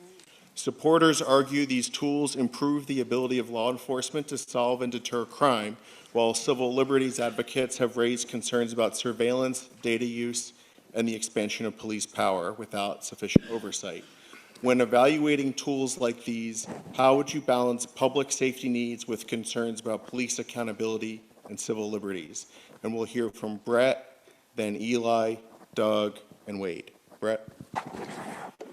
Yeah, I think this is a fine balance because technology really is changing this space as well. So we absolutely have to protect civil liberties. We have to know exactly what's going on with these different cameras, with the AI technology that folks, that law enforcement is engaging with and implementing. I think it's going to be a balance, and what we're really going to have to do is this is a time for us to really engage, not just with law enforcement, but with our community-based organizations, with the public at hand as well, to see what their priorities are, how we can bring it back and make sure that everybody feels protected and safe, not just on the streets when they're walking around so that they know that crime is not going to be a problem, but also that their civil liberties and their civil rights are protected on top of that. Thank you. Eli? I'd say everything comes with trade-offs. First, you have to look at, not all tech companies are created equal. Some people will just try everything and be really loose with data and share everywhere. And so I think it's really important to evaluate everything on a case-by-case basis, make sure that they're doing a good job and being responsible with their data use. But also, it's important to run things like pilots so we can see if the trade-off is worth it, if the loss of some liberties is worth the reduction in crime or anything like that. So it's a nuanced and very tough question, but I think that it's something that you shouldn't jump into first. You should be cautious and wary and evaluate. Thank you. Doug? Like any new tool, you have to evaluate it all the times. I mean, some of these tools have been around for a while. The flock program, I mean, if it can enhance safety, I'm a big supporter of it, but obviously civil liberties are really important. We have to protect those. It's just something we're going to have to watch very closely. Thank you. Wade? Transparency is the thing. I mean, if they're using it to chase a crime, as they have shown that they can do, and follow criminals throughout the streets of Santa Monica who have done a crime, committed a crime, then that's one thing. But if they're using it to track people or harass people that are, it's all transparency. We need to ask more of our police department to be more transparent about why they mess with people or why they approach people, and they should focus on solving crimes that are violent and against people. Thanks. Angela? Yes, well, as the vice chair of our Public Safety Reform and Oversight Commission, this is this moment and this is this opportunity for our community, everyone to weigh in, come to our meetings and say, hey, we heard this is happening. And you challenge the police to respond and say, well, this is what we're doing and here's where this data is going. Because for us, we hear the reports regarding RIPA data, but we haven't jumped into flock. So this is something I will definitely take back to our commission, but I encourage you all, please attend our meetings, first Tuesday of the month, City Hall. Thanks. Carolyn? Yeah, I think people know this, but I would just say there is unrefutable evidence that flock cameras have been used to catch folks and detain them who are, the Homeland Security is using it, ICE. There's also data that the federal government's using it to look and to see who's going out of state to get abortions or other, care that they need. And so, of course, as soon as I heard that from my neighboring elected officials in other jurisdictions, I asked to look specifically at our contract. So I have audited our flock contract. I have talked to our chief of police. I am very clear that we do not share data with the federal government. I am very clear that we have a responsible use policy, and I do think, we are constantly monitoring this to make sure it's used responsibly. Thank you. Lana? So we have policies in place currently in Santa Monica. We also have specific policies in California. So what you read on the internet, what's happening in other states, you have to know that California is wildly different. And in a lot of ways, it's a pain in the ass, but in this instance, it isn't, because it protects us and it protects our civil liberties. To the extent that our Santa Monica Police Department would be sharing information, I would just tell you right now, we barely have enough time to do the work that we need to do. The cops are definitely not sitting around and figuring out who's going to a sex shop or visiting another girlfriend outside of their marriage. So I can just tell you right now, I had a conversation earlier. Some young gentleman brought that up, and I thought, geez, if only we could do what we need to do with it, with the police force that we have now, we're definitely not going outside of that. So I would say that having talked to Flock themselves, the creator, the CEO, the team, and even today their government affairs team, I feel comfortable knowing that we're using it responsibly. Thank you. Ashley? Thank you. Even if we're not sharing it with the federal government, I think it's still important for us to identify what civil liberties we're concerned about, how we're going to be using this data in the future from the collection data. Are we creating profiles? I'm sure some of those things have been discussed. But what civil liberties are lost, what the benefits are, and outline exactly for the residents in our community exactly what's going on. My biggest concern is what data is being stored that's collected, and how are we going to use it in the future. Sure, yeah. Anyone else? Wade? Yeah, you're talking about the police not spending so much time on certain things. Well, if they spent less time giving people no sitting, no lying citations and approaching people because they have too many bags or they're sleeping in the park, that would give them more time to do the jobs that they need to do. And our city council members have celebrated that the no sitting, no lying law has been, they've been giving out more citations, so that's good. No. Okay, thanks. Let's move on. As Santa Monica redesigned its major streets to improve safety and advance climate and transit goals, it faces trade-offs between reducing car dependence, maintaining traffic flow, preserving parking, expanding space for bikes, pedestrians, and transit. When these priorities conflict, what should the city prioritize? And how will you decide how much disruption is acceptable in order to achieve the long-term goals? We'll hear from Danny, then Carolyn, Brett, and Lana. Well, we have to bring everybody to the table when we make these decisions around mobility. That means that the police department needs to be involved, the fire department needs to be involved, so everybody needs to be in the room when we're making these decisions. In terms of mobility, and making these decisions, we have to be committed to the Vision Zero model.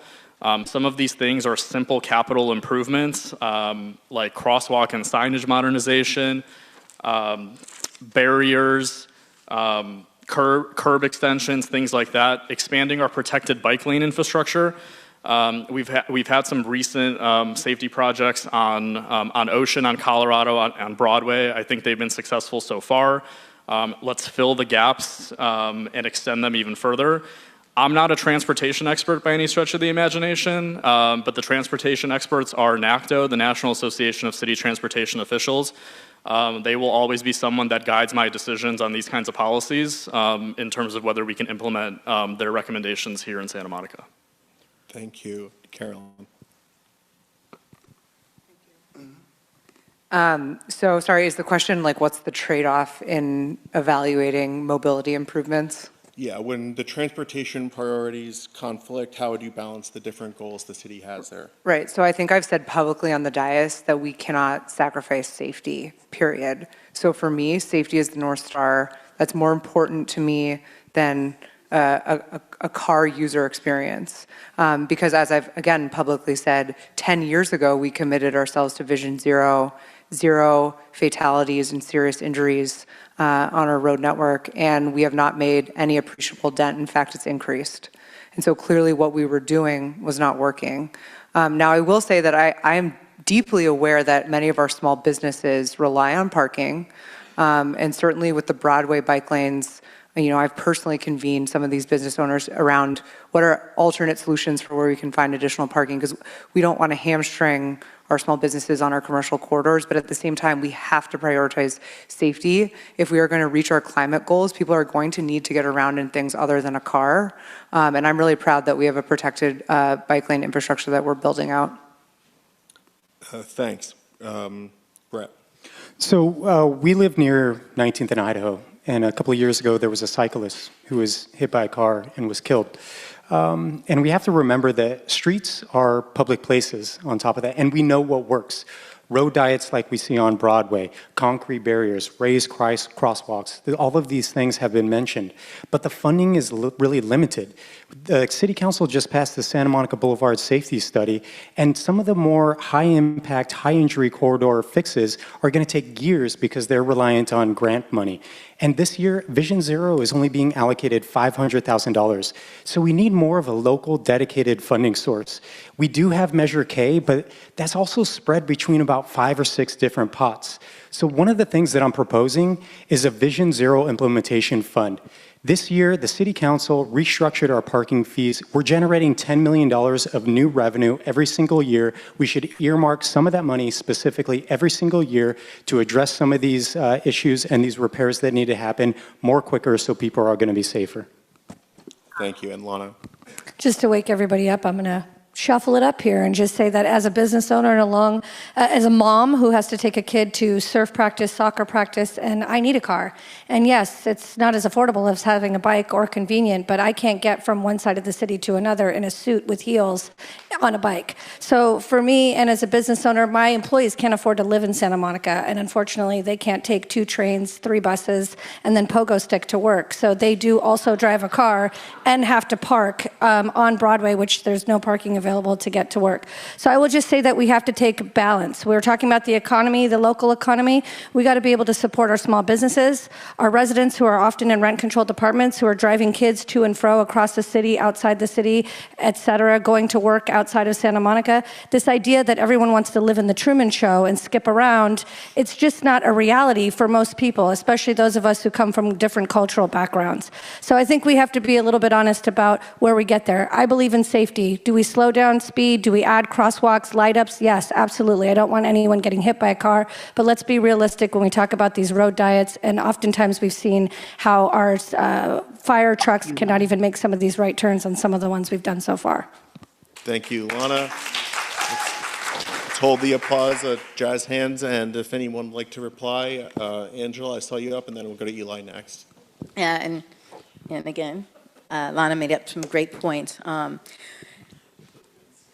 At the end of the day, when we talk about our children walking the streets safely, You want them to be able, you want to be able to know that they went to the grocery store or they walked to 7-Eleven and got a Slurpee and came back safely, walking through crosswalks, right? I'm right in between Colorado and Broadway, and I cross the street, and the only one who stops for me is Waymo, because people fly through there, and I'm in the pedestrian walk zone. So you have to think about that, and you have to think about the bicyclists and everyone. So we need to have thoughtful planning on what multimodality is, and how it includes everyone, even those in wheelchairs. So we have to think about that, think thoughtfully on what that means, because everyone is traveling in some kind of way. Thanks. Eli. Lana, what size shoe do you wear? 7.5. 7.5. Can I borrow some heels? Sure. Lana saw me the other day taking 2 kids across town on a cargo bike. It is doable. You can get anywhere in this city on an e-bike in 15 minutes. Anybody can do it. It's ridiculous to argue that you can't. I take it to the beach, I go grocery shopping, all of these things can be done on a bicycle, but not everyone has to. I'm not getting rid of cars, I'm not getting rid of all of the streets. What we're doing is taking a little bit of space back to make it so the #1 cause of death in LA County is reduced, and that's children getting hit by cars. That's the #1 cause of death of children in LA County. It's not guns, it's kids. It's cars, excuse me. Okay, Lana, can I have one more second? Sorry, yeah. Yeah, and the parking complaint is often an excuse. The window opened the other day on Montana. They have 2 parking spaces. There's 50 people in that restaurant at all times. Our city is very walkable and accessible, and this is a city. We don't live in Woodland Hills. This is not the suburbs. This is a walkable, bikeable city. Not everyone has to get in a car, and the more people that get out of cars, the easier it is for people with cars that need cars to drive around. Okay, thanks. Let's go back to Lana. We'll come back over. Do you work from home? No, I do not. Oh, you just said you couldn't get any work done from home. I thought maybe you did. Not everybody works from home. And I also want to point out that our seniors, disabled people, they drive cars, they can't ride bikes. I think we talk about this privilege of driving a car. I think in a lot of ways, some folks might see it as a privilege to be able to ride a bike around town. And by the way, I can't stuff my 16-year-old in one of those little cargo bikes, and I don't think she'd want to have me drop her off at surf practice with a surfboard in it. So yes, but some of us have multiple things to do and multiple jobs to make a living in this city that we call home. So I just want to point out that we can't demonize everyone who drives a vehicle. I would love to be able to have the time, flexibility, to just ride a bike around town, but I can't. Okay, thanks. Let's come back over here. Ericka, you're next. Go ahead. First of all, I don't think that any decision as far as mobility or safety should be made without first consulting our emergency responders first, our firefighters and the police department, to make sure they can get through these corridors. Second of all, I should have said this first. My son got hit by a car riding his bike. So I understand how important it is to have these corridors where we ride our bikes through the city. And I also understand that I agree with Lana, the disability, we have to put people that are disabled in the forefront, and people with young families and young kids can't necessarily ride bikes around the city.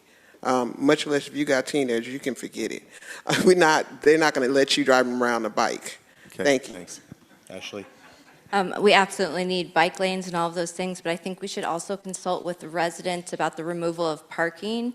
During the Palisades fire, I watched a woman that was being evacuated from a senior home in a shopping cart by her son, rolling down the bike path off the beach because they couldn't get out. So I think we really need to be consulting with the emergency responders, evacuation routes, and really taking a holistic look at what's going on before removing some of these parking lots and adding bike lanes. Okay, thank you. Now, go ahead, Wade. For a year, I had to sleep in my car, so I don't know if I wanted to give up my residence just to make things better right now. But also, it'll be interesting if we get rid of all of the leaf blowers, the combustible leaf blowers. That hasn't happened yet, even. Thank you. Okay, halfway through your term, the Santa Monica Airport will close to aviation, and then Santa Monica will have a generational opportunity on that site.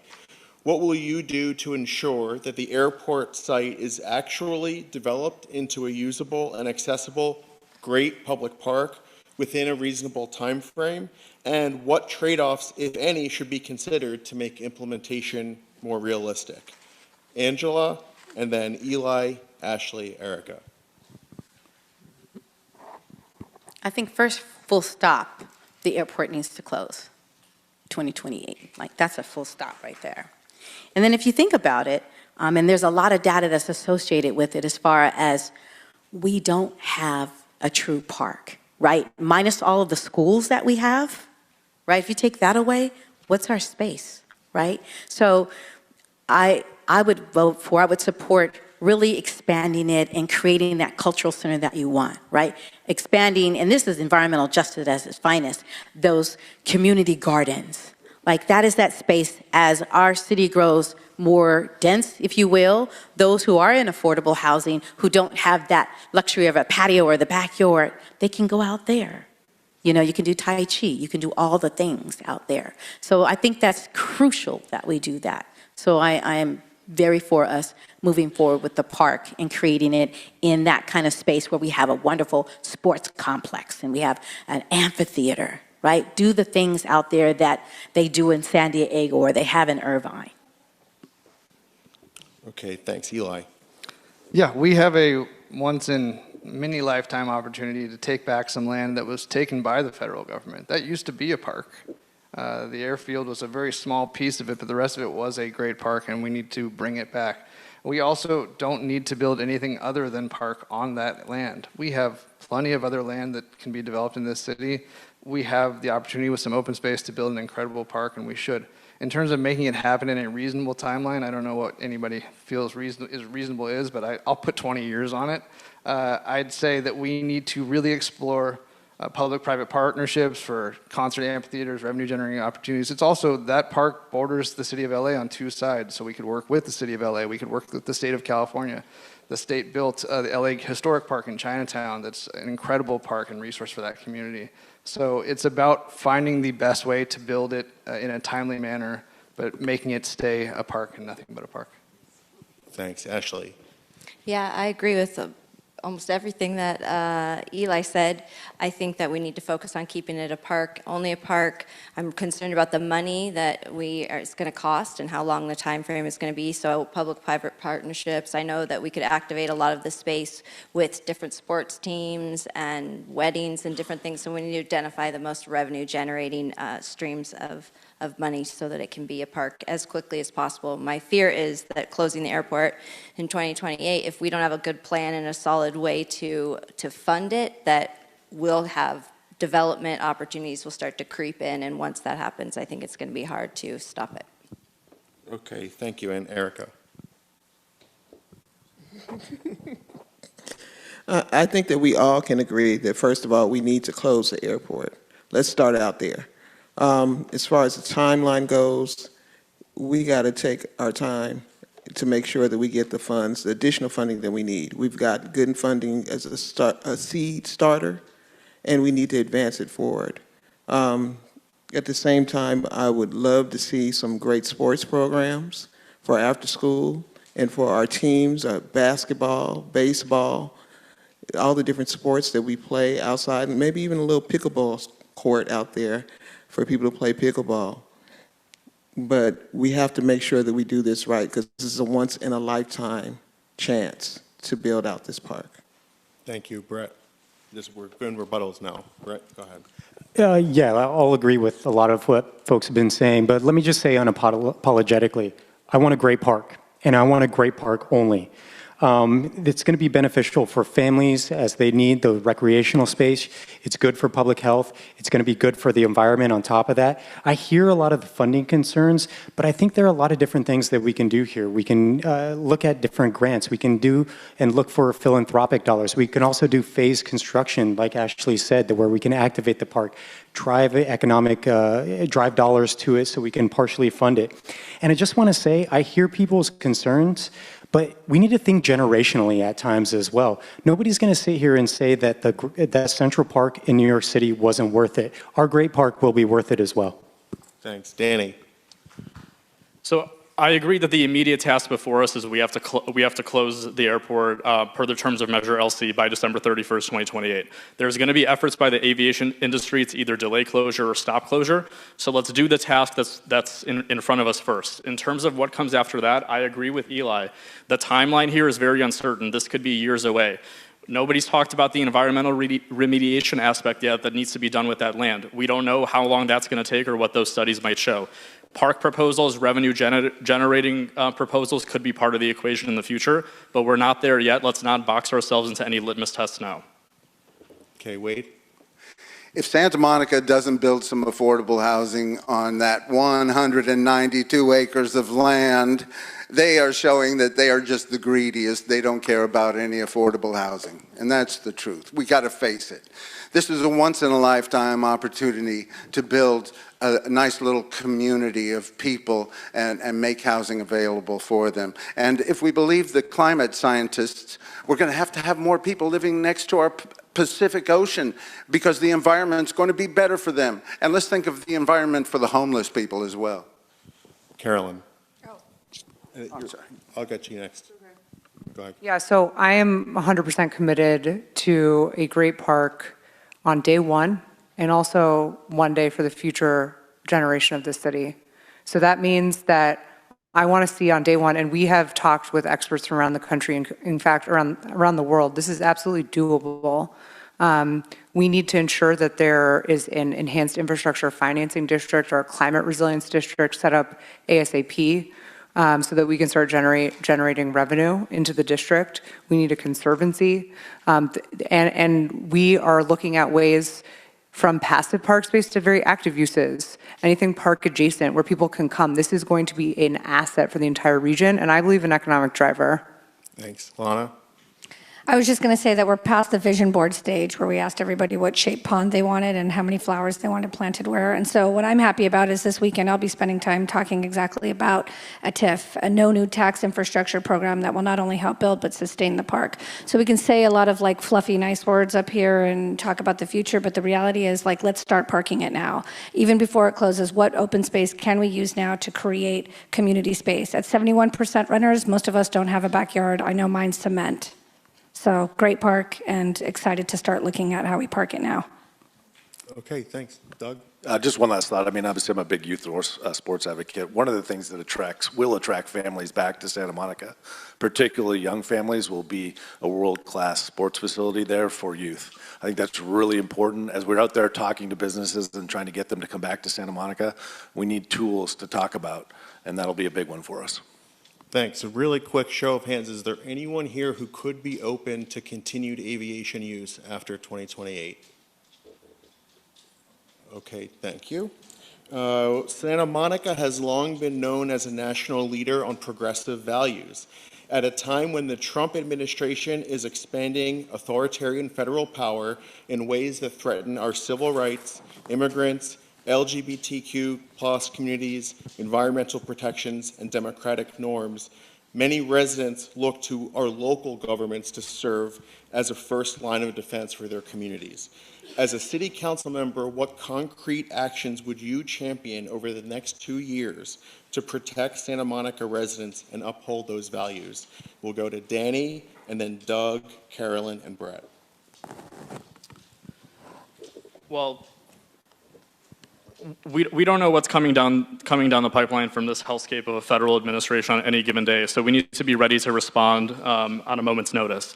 In terms of concrete steps, we have to use litigation in the courts. So whenever they're trampling on our constitutional rights, we have to be active in initiating lawsuits, filing amicus briefs in support, joining as an intervener into lawsuits where appropriate.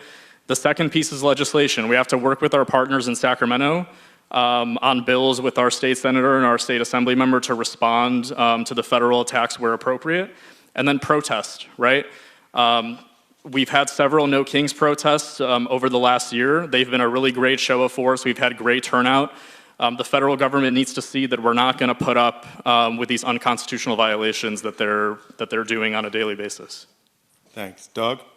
Yeah, as somebody that's actually experienced a Trump ICE raid, I can tell you that they're extremely devastating for community and for people. I think we have to stand in solidarity behind that and make sure that we do everything to protect our residents, protect our workers, everything that we can do. It's a very difficult situation. It comes out of nowhere. You don't know what's coming. So you have to be prepared, and we have to be prepared to protect our citizens. Thank you. Carolyn? Yeah, so I think we've already taken steps, and we're going to continue to, guard against any unwanted activity of the Trump administration, because again, like I said at the beginning, local government is where stuff is getting done. And I'm really proud that we called an emergency meeting last year, and us, along with the city of LA and a few other cities, were the first cities to join as plaintiffs in a lawsuit against the Trump administration for the illegal and unlawful ICE raids that were happening in our city. We showed direct economic impact for our residents, for our businesses. We are still obviously seeing the economic impact from international tourism of these activities.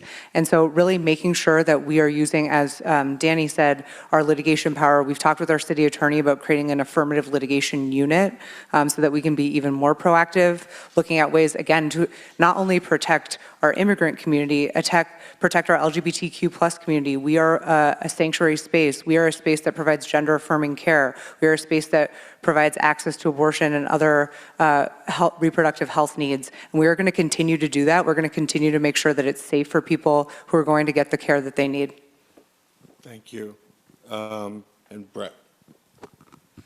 Yeah, so we've also dealt with this at the county with the Department of Public Health, with the federal government coming in on a random Wednesday and telling us, we've cut $30 million of your funding, and we cut it yesterday. And so we have to scramble to find a way to provide those services and figure out how we're going to provide resources to some of our most vulnerable communities. I think you have to resist. So many people over here said that at the bottom line, what you have to do is you have to protect residents. And I think one of the things that we can really do is make it known to, especially our immigrant communities, our Black and brown communities, that they should not be afraid to attempt to access services with the city. We have to let our LGBT community know that the services that they're going to be able to access here is going to continue. We see them. We're going to stand in solidarity with them.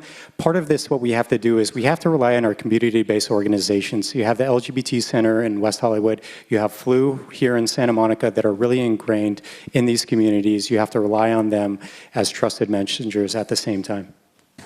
Thank you. Lana is first, then we'll go to I just want to say that we have a very unseen, active community that has been doing a lot of the work. And I want to say that up here, you know, as electeds, it's you know, a lot of times that feels yucky talking about it as somebody who comes from an immigrant family. It's a lot of political posturing and saying a lot of big fluffy things. I think what's meaningful is that we don't stop talking about it. We don't stop doing the work, and sometimes it's the work that's not said out loud on the dais. It's unseen because oftentimes those communities would prefer it that way.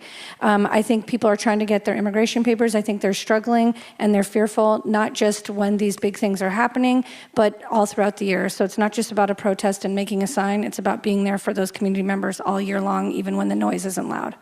Thanks. Ashley?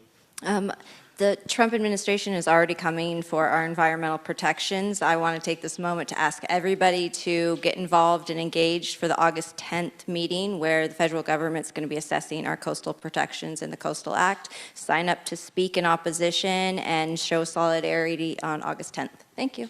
Thanks. Wade? And then we'll... Thank you. Santa Monica City Council talks about standing up for immigrants' rights and other equal rights, equal justice, and then they deport all the poor people out of the city, all of the homeless people out of the city. We need to look at Unite Here. Unite Here used in their contract with the World Cup. They said if ICE comes and tries to mess with any of our people, we're going to go on strike. We need more strikes. We need boycotts. We need to get our students involved and have walkouts and sit-ins and stand up. Okay, thanks. Angela? And just to add a little bit, I would say, too, for here in Santa Monica, you know, we are, quote unquote, that progressive city, right? And so when we think about that, it's like asking, you know, as we all have our different positionalities of what intersectionality is about, it's like, okay, so what are we doing? At the back of the wall there, this church hosts the queer prom, the Pride Prom, every year, right?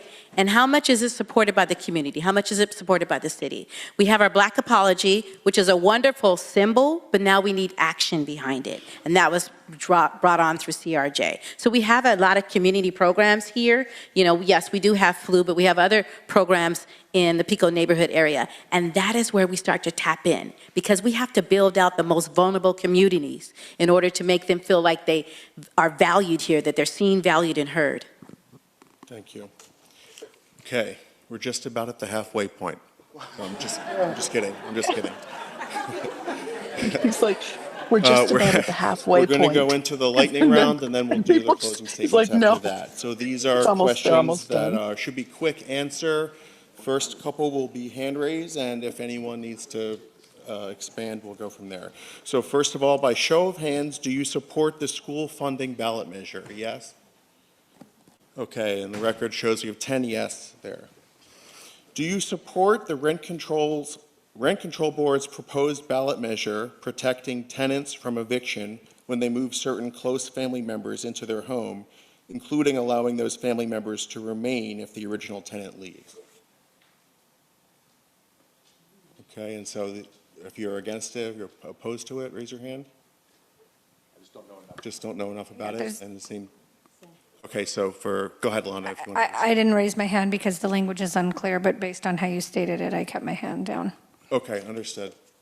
Okay, the last time, look, we're going to go down the line now. Everybody gets to answer quickly. The last time you rode the big blue bus and where you went. Ashley, do you want to start?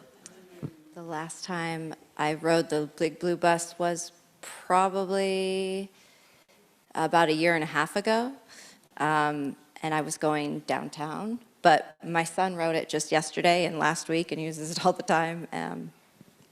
Thanks, Brett. Last time I rode the big blue bus was some time ago, probably about 10 or 15 years ago, one time when I was visiting Santa Monica. Thank you. Danny.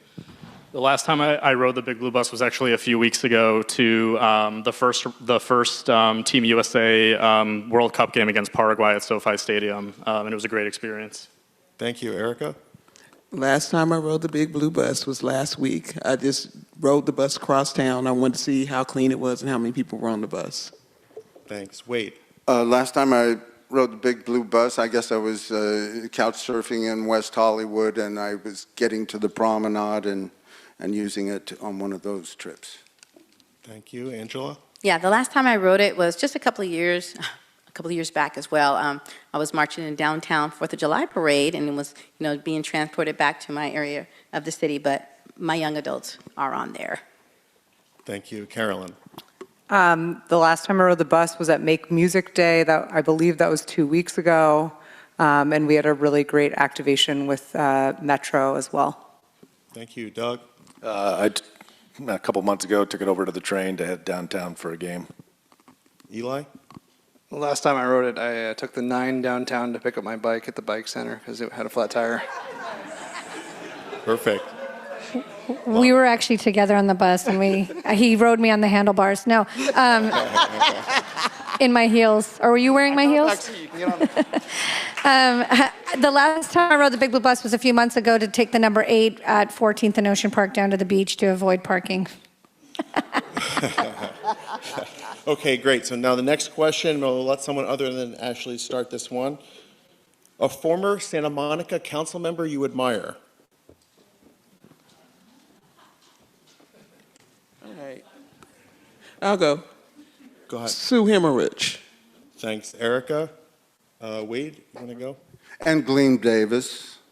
Thank you. Let's go to Eli next. Pam O'Connor, she's done a tremendous amount for building train lines in LA.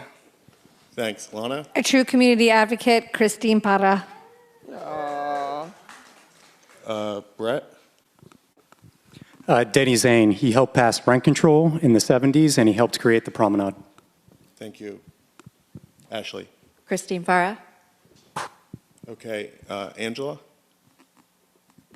I'm also a Sue Hemmerlich fan because she's done a lot for rent control over the 20 years worth of work. And Mayor Torosis? Man, there's so many good ones, but I have to go with my neighbor, Richard Bloom. I think he was able to translate some of the really important tenant protections. We haven't really truly had an advocate at the state level for tenant protections in the way that Assemblymember Bloom was. But of course, Sue, Gleam, Pam, yeah, there's so many good ones. Doug? I would say actually Sue. I just actually spent some time with her yesterday for the first time, 3 hours, and Wow. incredibly impressive woman. Who's left? Wade, you already went? Danny?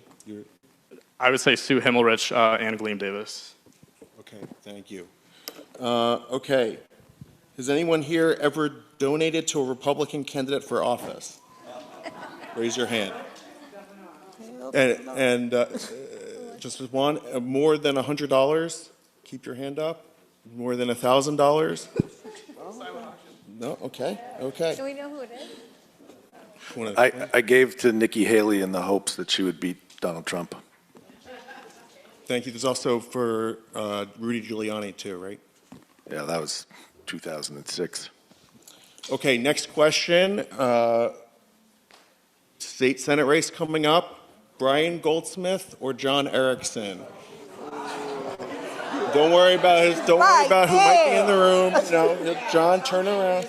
No. So if you support Brian Goldsmith, raise your hand. Okay, and if you support John Erickson, and if you're undecided. They're both great people. Great. Thank you. Okay, final lightning round question. We'll go down the line again, starting with Lana. Your favorite restaurant in Santa Monica, no repeats. La Vecchia. Eli? R&D Kitchen. Doug? El Cholo. Carolyn? I mean, Gilbert's is our neighborhood right down the street, but if you want to see me hanging out watching a game, it's going to be at Santa Monica Brew Works. Okay. Angela? Just Family Coffee and Cafe Bar back there, owned by Robbie Jones. Wait. Jack in the Box tacos. Ericka? Tu madre. Danny? FIA on Wilshire. Brett? Gilbert's was taken, but I'll go with Frito Misto and my wife. My wife's cooking. Top of that. Okay. Ashley? Definitely not my cooking. Pizza Fling. Okay. Can we do second round? No. Yeah. Okay, great. We all got great places to go check out. So let's go to our closing statements now. We're going to do 1 minute each, and we can all get out of here. We will start with Brett.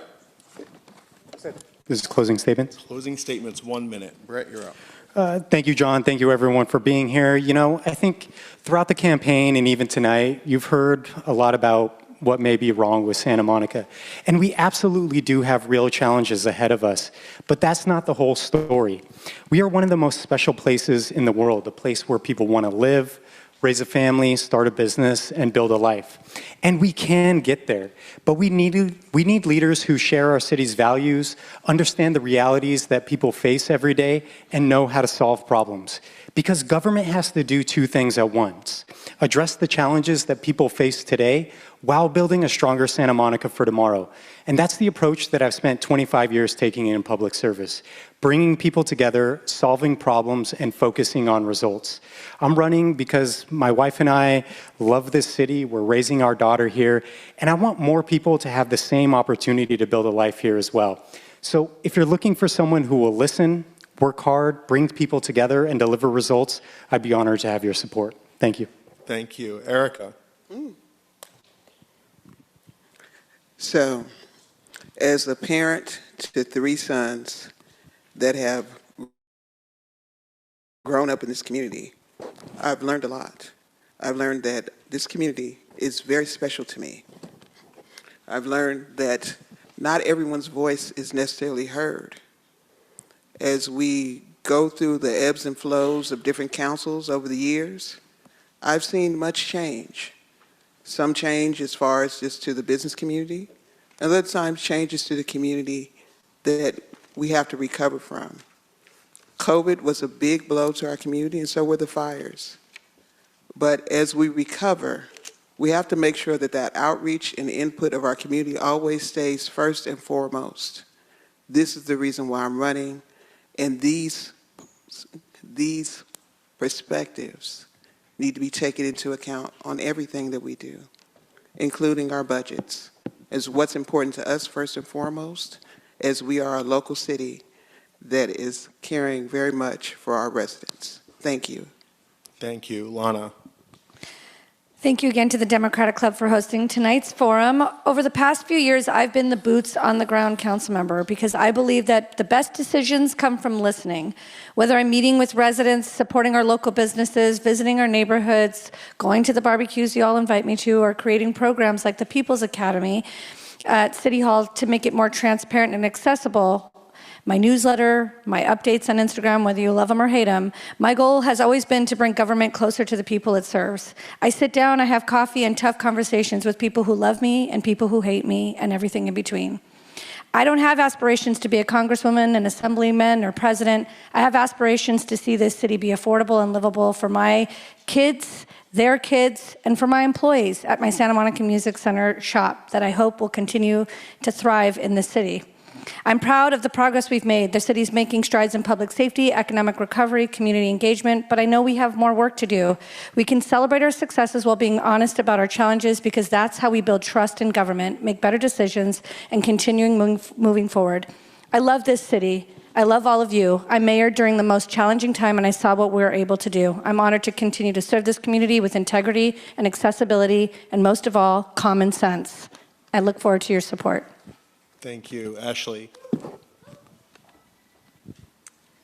I've heard a lot of really great things up here tonight, but I haven't heard some of the most realistic realities that are troubling the residents of the community, which mostly feel unheard.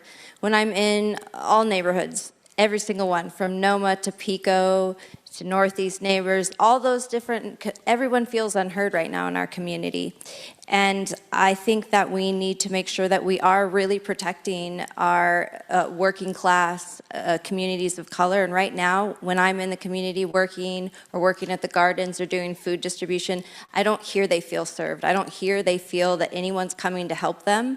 And so I think that while all of us have said some really nice and beautiful our dreams of the ideal Santa Monica, we're not being realistic about the real Santa Monica that we're dealing with.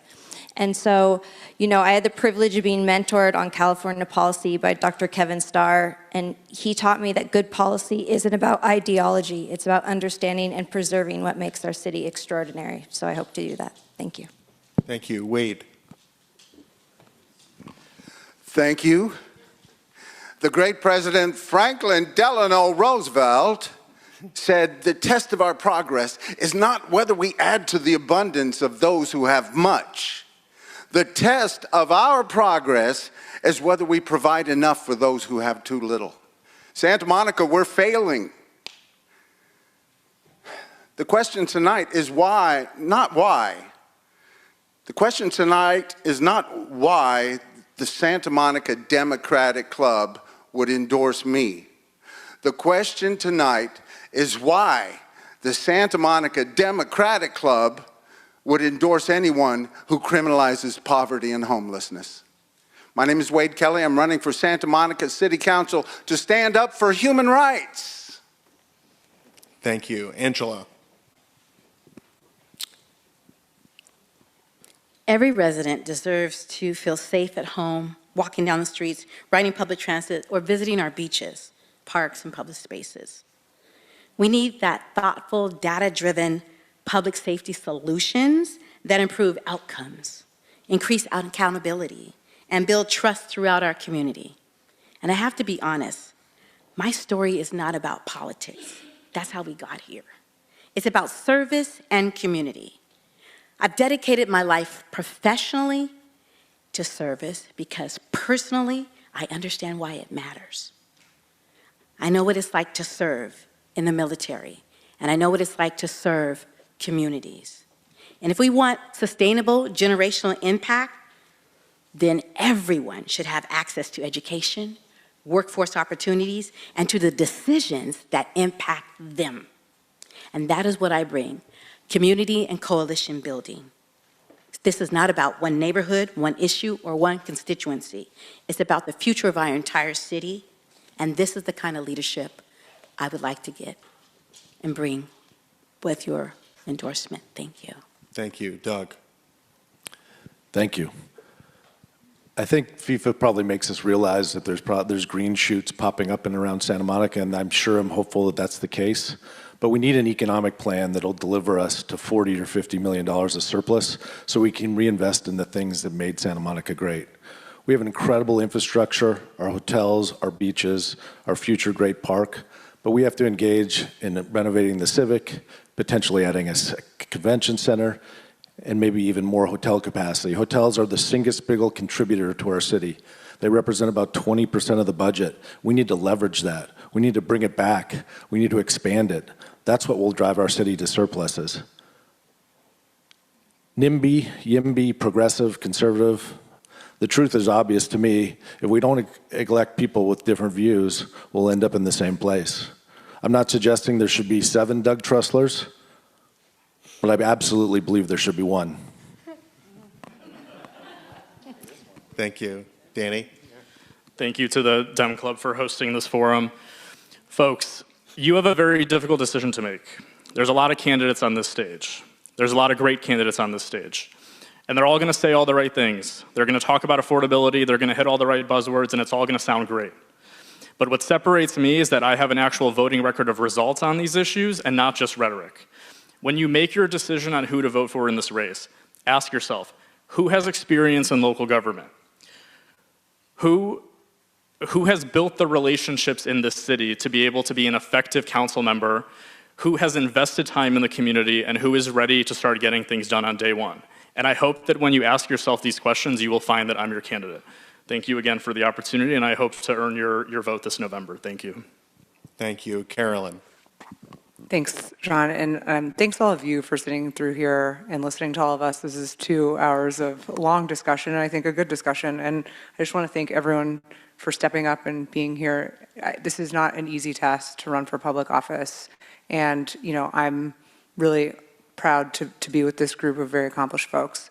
Now, in terms of what I think I offer, I have said this time and time again, we are working towards a city that is clean, safe, affordable, and fun, period. I know I'm not always the most fun and exciting person, but we are truly in a global moment where we are showcasing to the world what Santa Monica can be.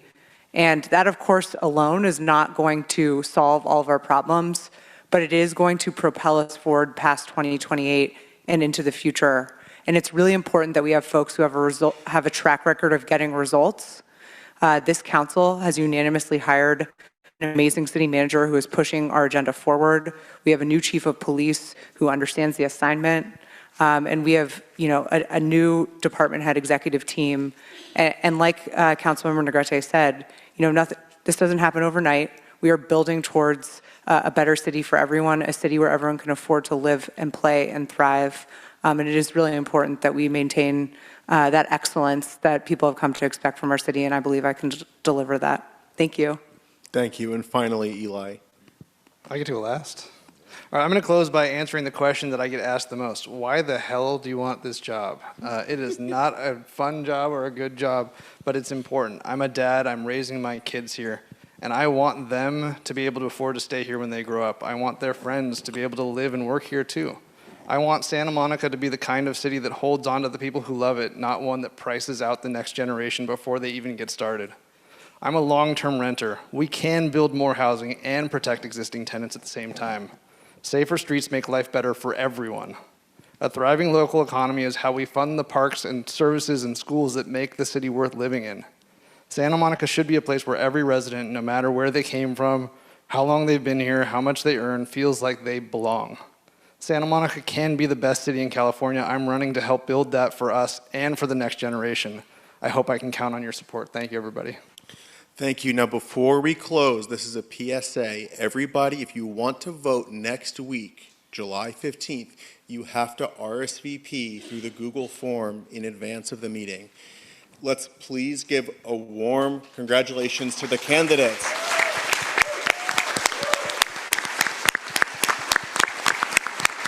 Thank you so much. We'll see everybody on Zoom next week, and we're adjourned.